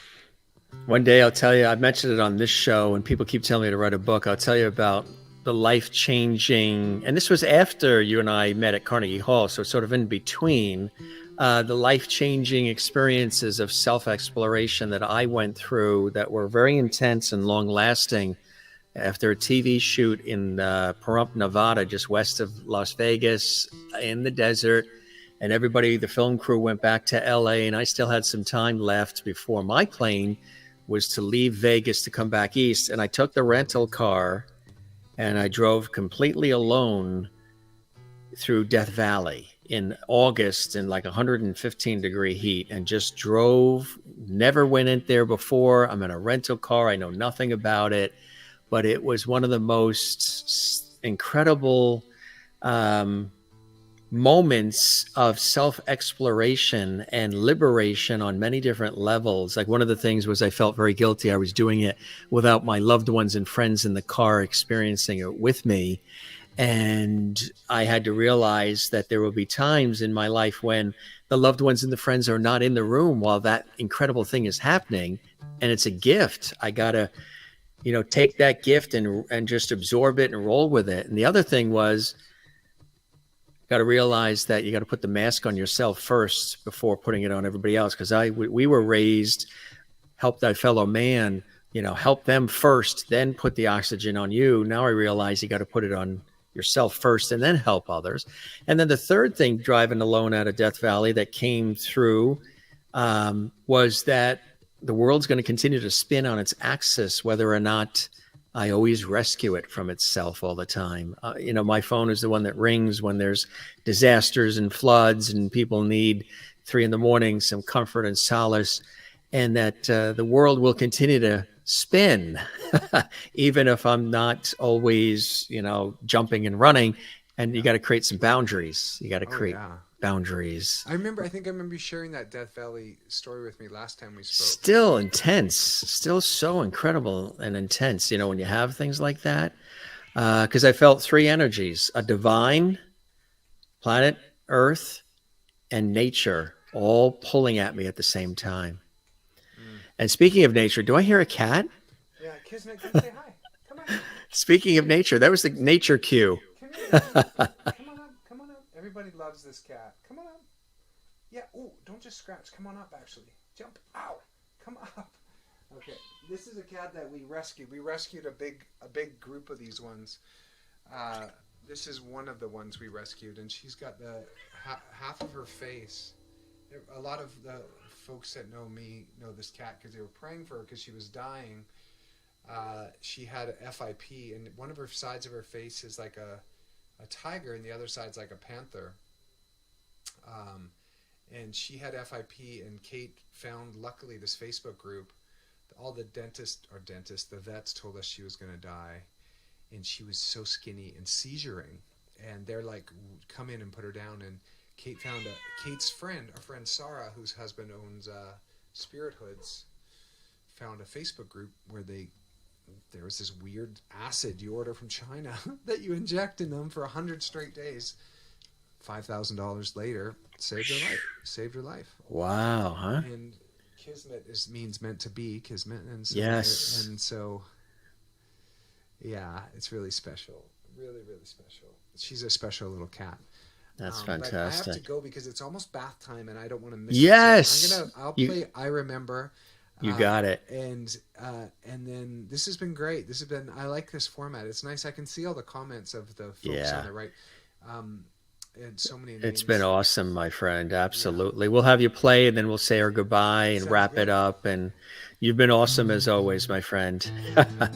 Yeah, it's been nice. I've really enjoyed our conversation. Me too.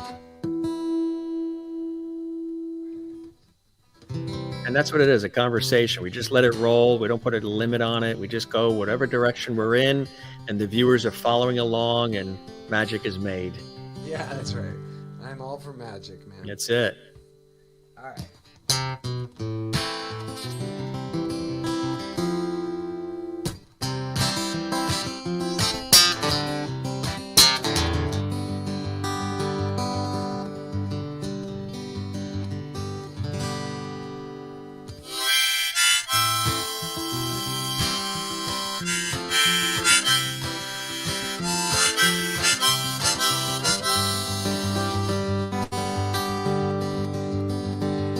I remember when you took me by the hand and you showed me what it meant to become a man.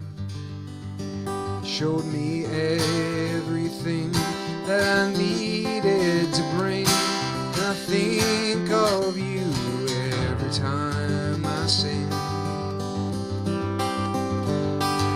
Amazing grace to have you around, for you to be the one to pick me up from the ground. Oh, when I was lost with my head in the clouds, you were the one to love me anyhow.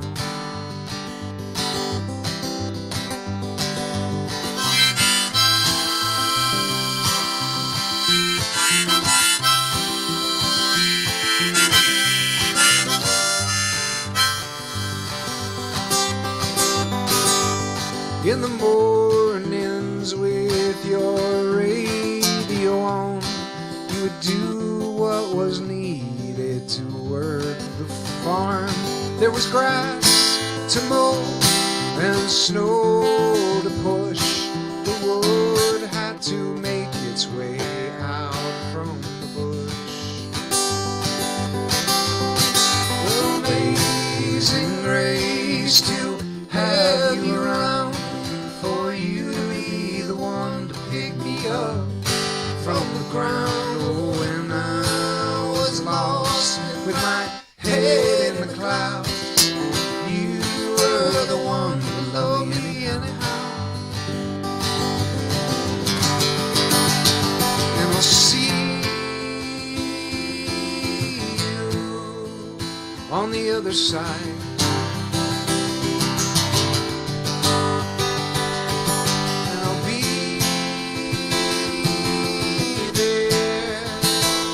Right on time, and I'll see you on the other side.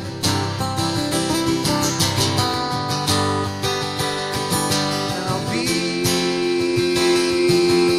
there, right on time, right on time, and I'll see on the other side.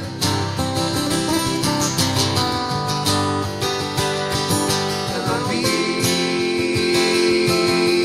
there, right on time, right on time. And I'll see you on the other side.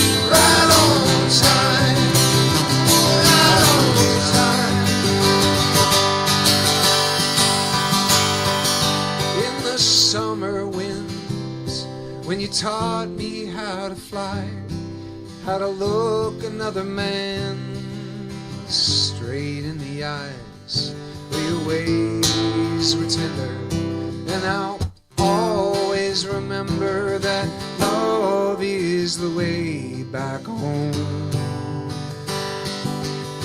Love is the way back home. Love is the way back home. Love is the way back home. Love is the way back home. Love is the way back home. Love is the way back home. Love is the way back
That's I Remember. That's really beautiful, my friend. Really, really touching. That really is awesome. Thanks for playing that, you know? You're welcome. I get lost in that looper, man. Yeah. I find pockets, especially, and then on Sundays I do gospel every Sunday on Facebook around 1:30 or 2. And I've written a couple gospel songs, but I'll also do some old Elvis or some old, I don't know, Johnny Cash stuff. But then some, just a little bit of contemporary things on Sunday, and I'll get lost in the I guess in the spirit of it all, and I'll sometimes come up 12 minutes later and still be in the same song. You're still in. Tell us before we go, that cool room, that wall that you have behind you, is that like a roof line, or is that a wall you put up, that angled wall? It's like a vaulted wall. It's just the way this room is. It's my studio, and this is kind of where I do all my podcasts from. And it's just the way, this is a roof line. We have a really special kind of roof deck up there. And there's a skylight here.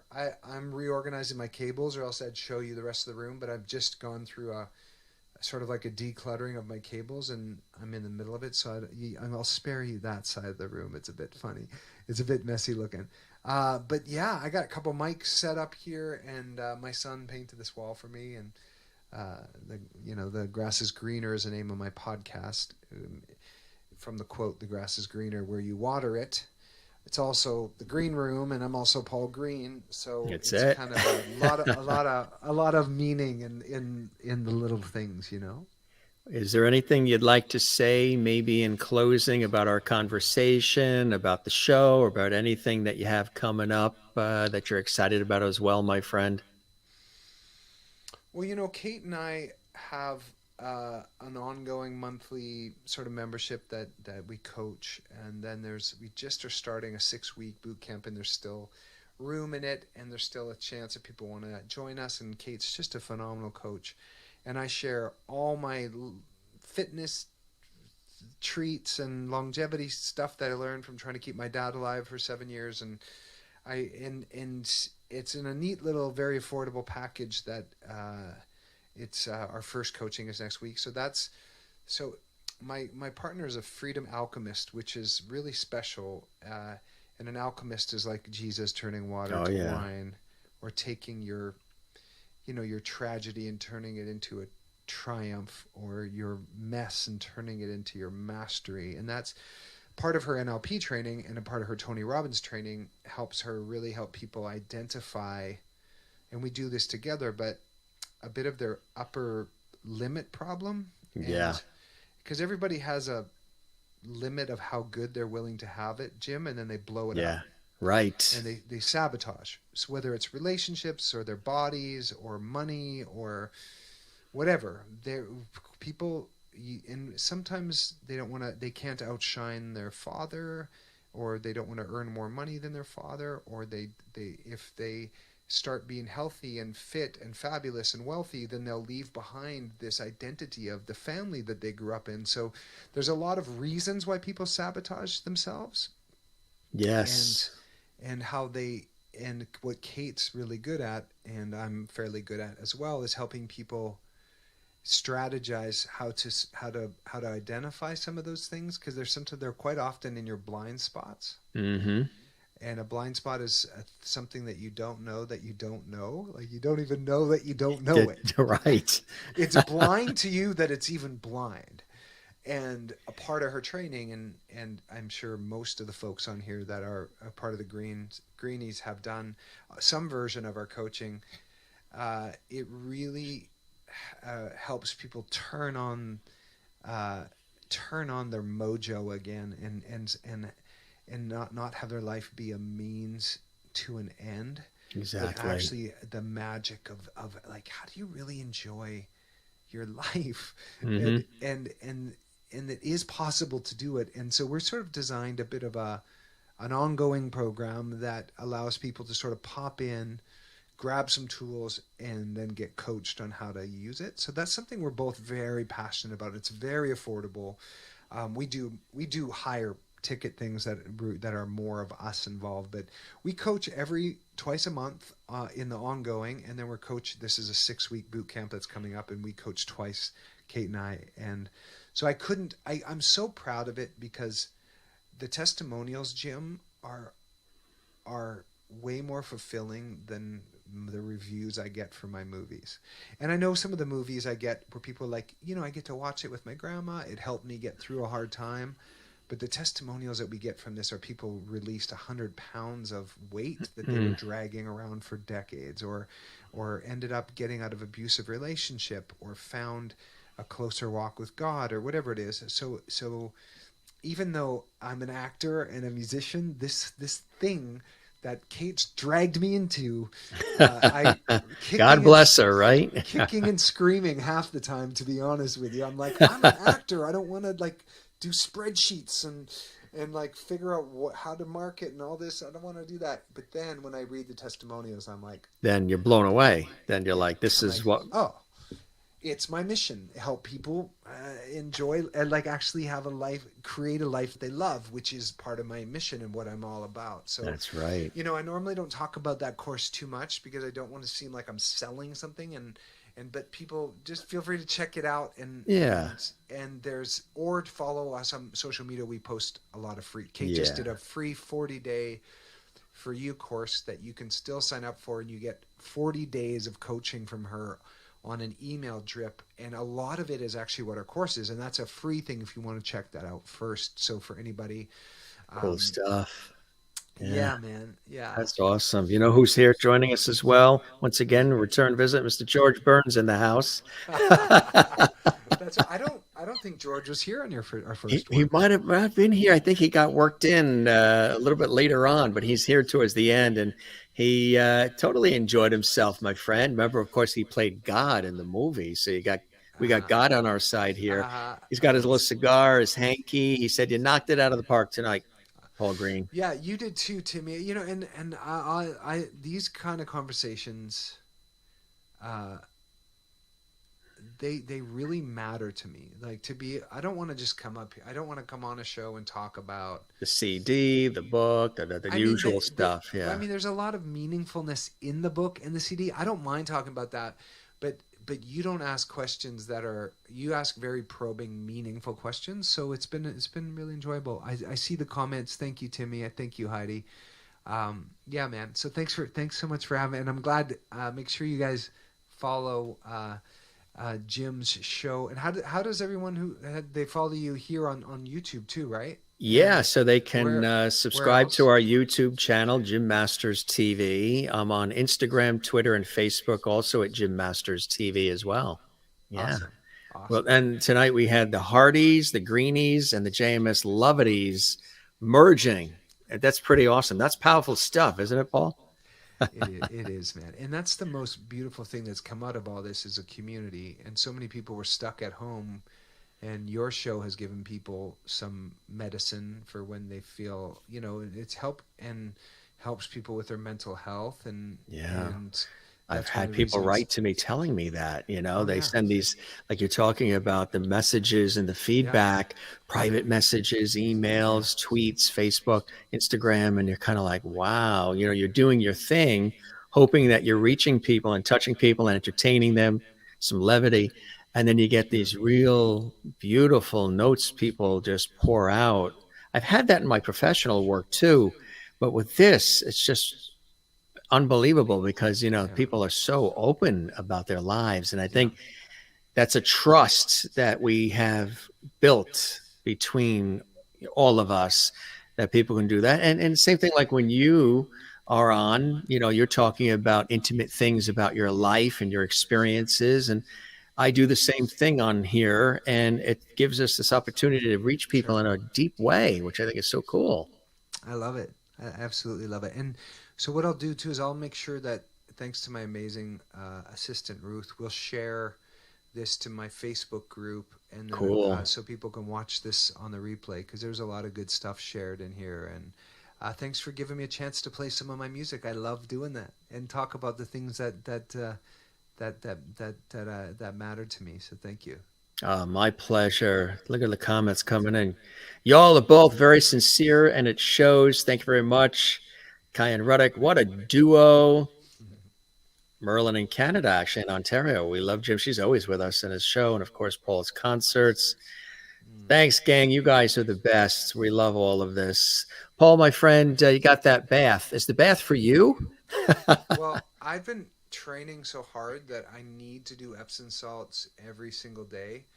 I'm doing a very unique type of training that where I get very sore, and then my son also, it's his final approach. So I put a little salt with him, and then I dose the salt when he gets out. Cool. It's a daily thing that we've done since he was born. So I've had a bath every day with Epsom salts for 4 months, and I highly recommend it. Not only do you get magnesium, which helps when you sleep, and it helps with EMFs. Magnesium is a really powerful blocker of EMF. Yes. It does something in your cell that's unique. It closes a calcium gate in your cell. And so we have crazy EMF blockers all over our house, but the magnesium in the bath has been a really special thing. It helps my son sleep, and he's a great sleeper. So maybe it's the Epsom salts. I was going to say, there's your secret, folks. The Epsom salt baths. That is really cool stuff. Charlene says, thanks, Jim and Paul. Awesome conversation. Please do this again. Absolutely. The porch light is always on for you, my friend. And I absolutely love when you're here. Thanks for gracing us with your presence, your musicality, your wit, and your wisdom. And I hope the show met whatever expectations you had, and you enjoyed the time with me as much as I have with you once again, Paul, my friend. I did. We're right on the nose of 2 hours. I said to you, what is like 40 minutes? We figured we'd do like 45, and gee, huh? I know it just goes by in a New York minute, huh? It does. I'm happy to do it. All right, we'll talk to you soon, brother. You take care. You be well, and congratulations on all the beautiful things happening in your life, my friend, okay? Thanks a lot. We'll see you soon. Bye. Cheers. All right. He's going to jump in that Epsom salt bath. That's what he's doing next. How about you? Gang, this was awesome, wasn't it? Wow. What a great conversation with my buddy Paul Greene. Once again, of course, you know him from When Calls the Heart, but so much more. And if this is your first taste of the Jim Masters Show Live, we always have great entertainment. We have lots of levity, and we have all of you. Guests come in from all around the world. Our viewers watch from all around the world. and we just let it roll. You know, a lot of times I work in television, radio professionally, as I mentioned at the top, and a lot of times things are always so rushed. You know what I mean? You don't get a chance to really get a feel for anything. You might pick up some nuggets, but you don't get a chance to really feel anything. And on our show, when we started it just about 2 years ago and 655 episodes ago, so you got to binge watch. Make sure you go and binge watch some of the amazing guests that have come through and the amazing guests that we have coming on. I mean, it's absolutely extraordinary. Tomorrow, we have stars of the off-Broadway hit Romeo and Bernadette, which is a takeoff Shakespeare's Romeo and Juliet. Nikita Bursten and Anna Kasatakis going to be with us live from the theater in New York City. It's going to be amazing. Then on Saturday, actress, she starred in The Walking Dead, Supernatural, and on the legendary soap opera All My Children, Cary Grant. She's actually from Vancouver, Canada originally. Cary's going to be with us live on the show. On Monday, renowned and legendary jazz trumpeter Roger Ingram's going to be with us. He's played with Quincy Jones, Frank Sinatra, Ray Charles, Tom Jones, Arturo Sandoval, you name it. Woody Herman, he's played with the greats. He's toured with the greats. He's going to be here on Monday. Yeah, did you see when Justin Torkelson was here from The Bold and the Beautiful soap opera, Rick Forrester and Studio City? Or when Cousins Gibb was with us. Cousins Gibb, Nick Endicott Gibb, was searching for his biological father and found out that his biological father is Morris Gibb from the Bee Gees. It was a very open and revealing and authentic and beautiful conversation that we had on the show. And if you didn't see that, check it out. Celebrity illustrator, graphic designer Henry Lamar was here. Look at those graphics. Lucille Ball, Carol Burnett, Judy Garland, the Golden Girls. He's absolutely amazing as well. Marion Ross, who starred as Mrs. Cunningham on the legendary series Happy Days, was with us on the show. Lawrence Juber, he was the lead guitarist in Paul McCartney's Wings with Paul and Linda McCartney. He was with us on the show. Those are just some of the folks that have been with us here on the Jim Masters Show Live Entertainment Lifestyle Talk Show series. Again, if you guys enjoyed this episode, we always say thanks for being with us, but we always say give us a like, give us a thumbs up. You know, there's a little like, thumbs up button that you see on the actual YouTube channel. And looks like a little thumb. Give us a little like and definitely leave a comment. Let us know how much you enjoyed this episode. And if there's some comments, some questions, a lot of people love to comment afterwards on the YouTube channel. So feel free to do that if you haven't done that. And don't forget to subscribe to our YouTube channel, which is the channel you're watching right now. That's Jim Masters TV. We would absolutely love that. Let's take a look once again at some of the incredible comments that are coming in here from our squad, our lovely squad, and also from all of the Hardys and the Greenies. Isn't that cool? Everybody sort of merged together today. Charlene says, great lineup of guests. Thank you very much, Charlene. It's so cool to have you here. We're here just about every day. So I hope you'll join us on the Jim Masters Show Live. And this is your first time here. Welcome to the show. This is what we do. It's real. It's authentic. It's fun. It's light. Sometimes we get into deep conversations as well. And our guests come in from Broadway, Hollywood, television, music, stage, film, food, sports, comedy, inspiration, just like a traditional entertainment lifestyle variety talk show series like you see on television or used to see on television with a modern vibe of today. And Greene from England loves this show. We love that, Jeanette Lemon. Welcome. Masters is a British name. On my father's side, the Masters hailed from Yorkshire. And he's English on his dad's side, my dad, and me as well, and Irish on his mom's side. And then my mother's side is English, Swedish, and French.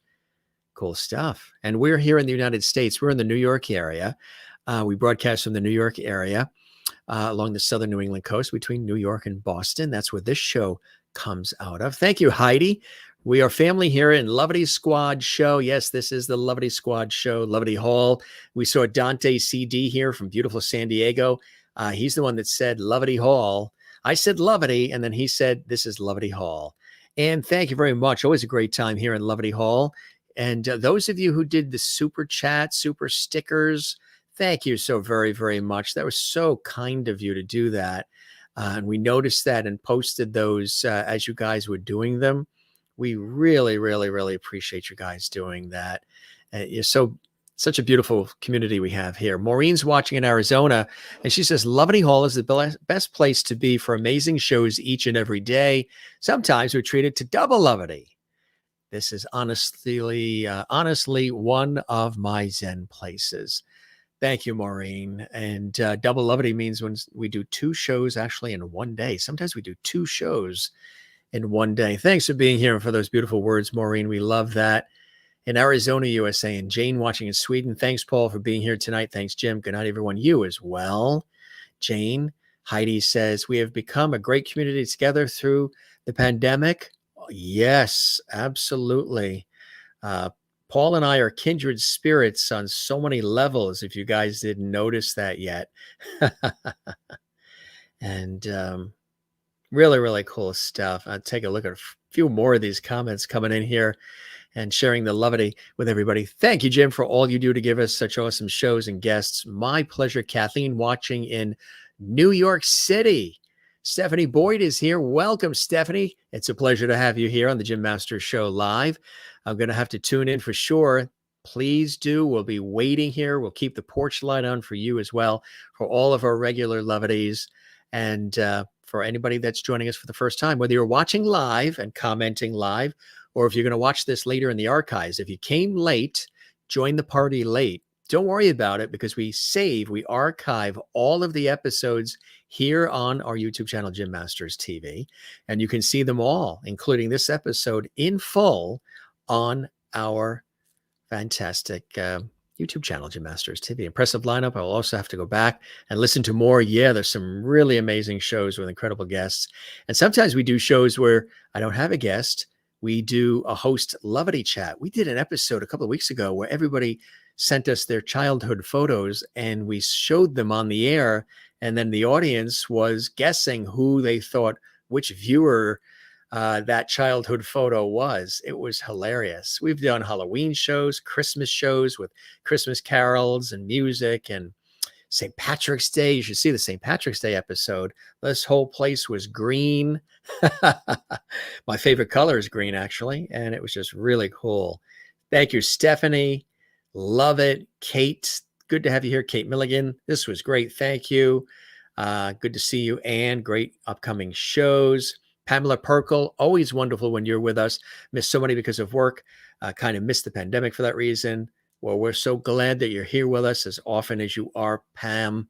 So cool to have you here. KK was here as well. Good to see you as well. Charlene Lee. Yes, awesome. Wonderful conversation. Paul is so talented and a beautiful soul. Sure is. Tracy here. Great conversation, Jim. Thank you very much, Tracy. Spread the word about our show to everybody you know. Ask them to come visit us and enjoy what we do here at the Jim Masters Show Live. Entertainment, lifestyle, variety, talk show series. Wow, that's a mouthful. That's a mouthful. Just as you would imagine in England, right? Having tea in the garden with my neighbor tomorrow. I love that. Cool stuff. You guys are great. Betty Sue Smith, thank you very much. Love and good night. Ruth Hill says that this show crushed her expectations. Thank you. I appreciate that, Ruth. Continue to spread the word. If you guys know more folks you'd like to see on our show, just let us know. You can drop us a note at Jim Masters TV. That's right, Jim Masters TV. If you have guest suggestions, things of that nature as well. There you go. You can shoot us a note at Jim Masters TV right here at the Jim Masters Show. There's that address. Feel free to shoot a note to us. Kind of cool, huh?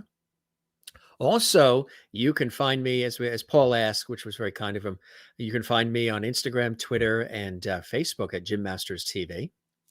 So like, follow, subscribe, all the rest. YouTube is where our show is. And of course, Paul is at all those locations as well. So definitely check him out and all the cool things that he is doing. A few more comments we're going to check here, and then class dismissed. Good to see you, Cayenne Ruddick. You're one of our long-time JMS lovities. Fantastic, she says, in big, bold font. Fantastic. Thank you. Thank you very much. I appreciate that. Ruth says she takes a bath twice a week with Epsom salt when the water is clean. We live in the country, and our water is sometimes not so great. So she lets the water run for a while until it becomes clear. You're very welcome. Thank you, Jim and Paul. Our pleasure. Thanks, Jim and Paul. Awesome conversation. Please do this again. We shall. This is his return visit, his second time here exclusively on the Jim Masters Show live. Yes, I do have some awesome recipes as well. We did a whole 2-hour foodie show on this series. If you didn't see that, check that out as well. Well, a lot of cool times there. You know what I mean? We really have a lot of cool times. And look at all these great comments still coming in here. Everybody's saying, this is like an episode of the Waltons where everybody says, see you later to everybody. We don't say goodbye at this show. We say, see you later. We say slancha, we say cheers, we say shalom, we say sayonara, ciao, avida zain, moi loop. But we don't say goodbye because we like to keep the door open for all of you to join us. Thank you, Jim, for all you do to give us such awesome shows. Great guests. Thank you very, very much. You guys are really amazing. And you're on fire as always with all of the enthusiasm. Tracy says, Texas loves you, Jim. Well, Jim loves Texas. I love Texas, actually. I was on a couple of TV shoots in Austin, Dallas, Richardson, and Houston, Conroe, Spring, Texas, the Woodlands, really nice. I have yet to get to San Antonio. I have some friends in San Antonio, but I got to get to San Antonio. I have some friends that actually work in television and radio in Texas as well. Thank you, Tracy Spalding. I love that. Jane as well, and Sweden, and Charlene Lee. Good night, Jim, and everyone. It was fun. Night, great show. Merlin, and everybody, all of you that have been sharing the episode links on your social media for our series, the YouTube episode links, sharing it on your social media. That helps us big time too. We really appreciate you guys doing that. Thank you, Kathleen in New York City. We appreciate you as well. And Anne, thank you very much. Heidi, welcome to Lovity Hall. You're now a JMS Lovity, as well as a Greenie and a Hardy. All put. You take Lovity, Hardys, and Greenies, put them together. That's pretty powerful stuff, huh? That moves mountains. And absolutely, we'll keep the light on for you as well. Stephanie Boyd says, I just liked and shared. We love your like and share. Thank you very much. You're the best. Gang, you really knocked us out. As we say, here's our mug toast. We toast all of you once again, as we did in the beginning. Take life one cup at a time. We got to pick this up when we were in Newport, Rhode Island, and we toast all of you, as we always love to do. Even George Burns made an appearance tonight on the Jim Masters Show Live. Again, if this was your first time joining us, we thank you so very much for being here. You guys are you're the best, watching literally from all around the world. If you did miss an episode or you'd like to see this again, 24/7, 365, all the episodes of the Jim Masters Show Live series are here for your binge watching pleasure. Every show is something different. Every show is something unique. Every show is something special, where we're bringing back the lost art of conversation all the time here on the Jim Masters Show Live, and we absolutely love it. So we thank our buddy Paul Greene for stopping by the Jim Masters Show Live once again. Epic conversation. He played live for us. We had some video, great interaction from our international viewing audience. and so much more right here on the Jim Masters Show live. If you guys, again, have suggestions or what have you, hasta mañana. We got to add that one in. Yes, hasta mañana. That one we must add in. And Cayenne, thank you very much. Always great when you're here. We love it as well. Maureen says, as Tina Turner's song goes, you're simply the best, Jim. Sending you tight, lovely hugs. And to all the lovities as well. Thank you very much to Maureen in Arizona. And Teresa here as well. Teresa Dickey, thank you for joining us as well. So cool to welcome you into the Jim Masters Show live lovely family. All right, so amazing guests coming up night after night after night, and this was really an epic show. They're all terrific. Just it was so cool catching up with my buddy as he's now probably soaking in that Epsom salt bath. That sounds really good about now, doesn't it? Does it sound good? I mean, I got to check to see if we have any Epsom salt around. If not, I think we're going to have to pick some up tomorrow because that sounds good. I could use, I'm always physically active and sometimes I need to sort of get into a bath situation and just soak. And the Epsom salt is actually really good for you. So I think I need to do that as well. ASAP. ASAP. Again, thanks for all of the support, the love, the kindness, and your wonderful viewership. Every single one of you amazing lovities, viewers watching live, and those of you who are watching this later on in the archives, we thank you very much. You're just as valuable, whether you're watching this live or you're watching this later. We count you into the fold. I know many people watch our shows at their convenience, all times of the day, 24/7, 365. So if you're not watching this live right now, you're watching this later on, we welcome you and thank you as well. And give us a like, subscribe, leave a comment on the YouTube channel. That helps us. When you leave a comment on the YouTube channel, YouTube loves that. And when you click like, and they take the episode and they blast it out to even more people. Really, really. Oh, put some lavender in that Epsom salt bath. That sounds good. That sounds really, really, really good.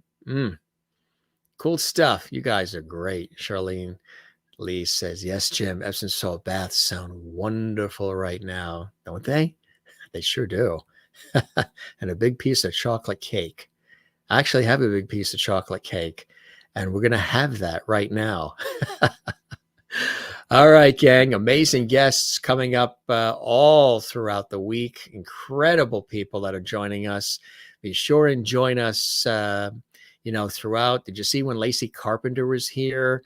Wonderful award-winning singer, songwriter, violinist, author, musician. She was fantastic. Check that episode out. That was just a couple of nights ago. All right, this is your host, Jim Masters, thanking you for your time this time. Till next time, we'll keep the porch light on for you and you and you and you. We thank you so very much for being a part of our series today. Spread the word. We're doing something really cool here, unique, special, different. Jeanette says in England, it's 2:22 a.m. here, which means I think it's 3:22 where Jane is watching in Sweden, because I think they're an hour further ahead. So you have pleasant dreams. Enjoy that tea time in the garden tomorrow, Jeanette. We'll be here tomorrow for you as well. And we love it. Charlene says, thanks so much, Jim. You're very welcome. And we hope to see all of you here, now part of our family regularly. You can find me on Facebook, Instagram, Twitter at Jim Masters TV, and of course here on our YouTube channel. All right. That's a lot of talking, huh? But it was awesome.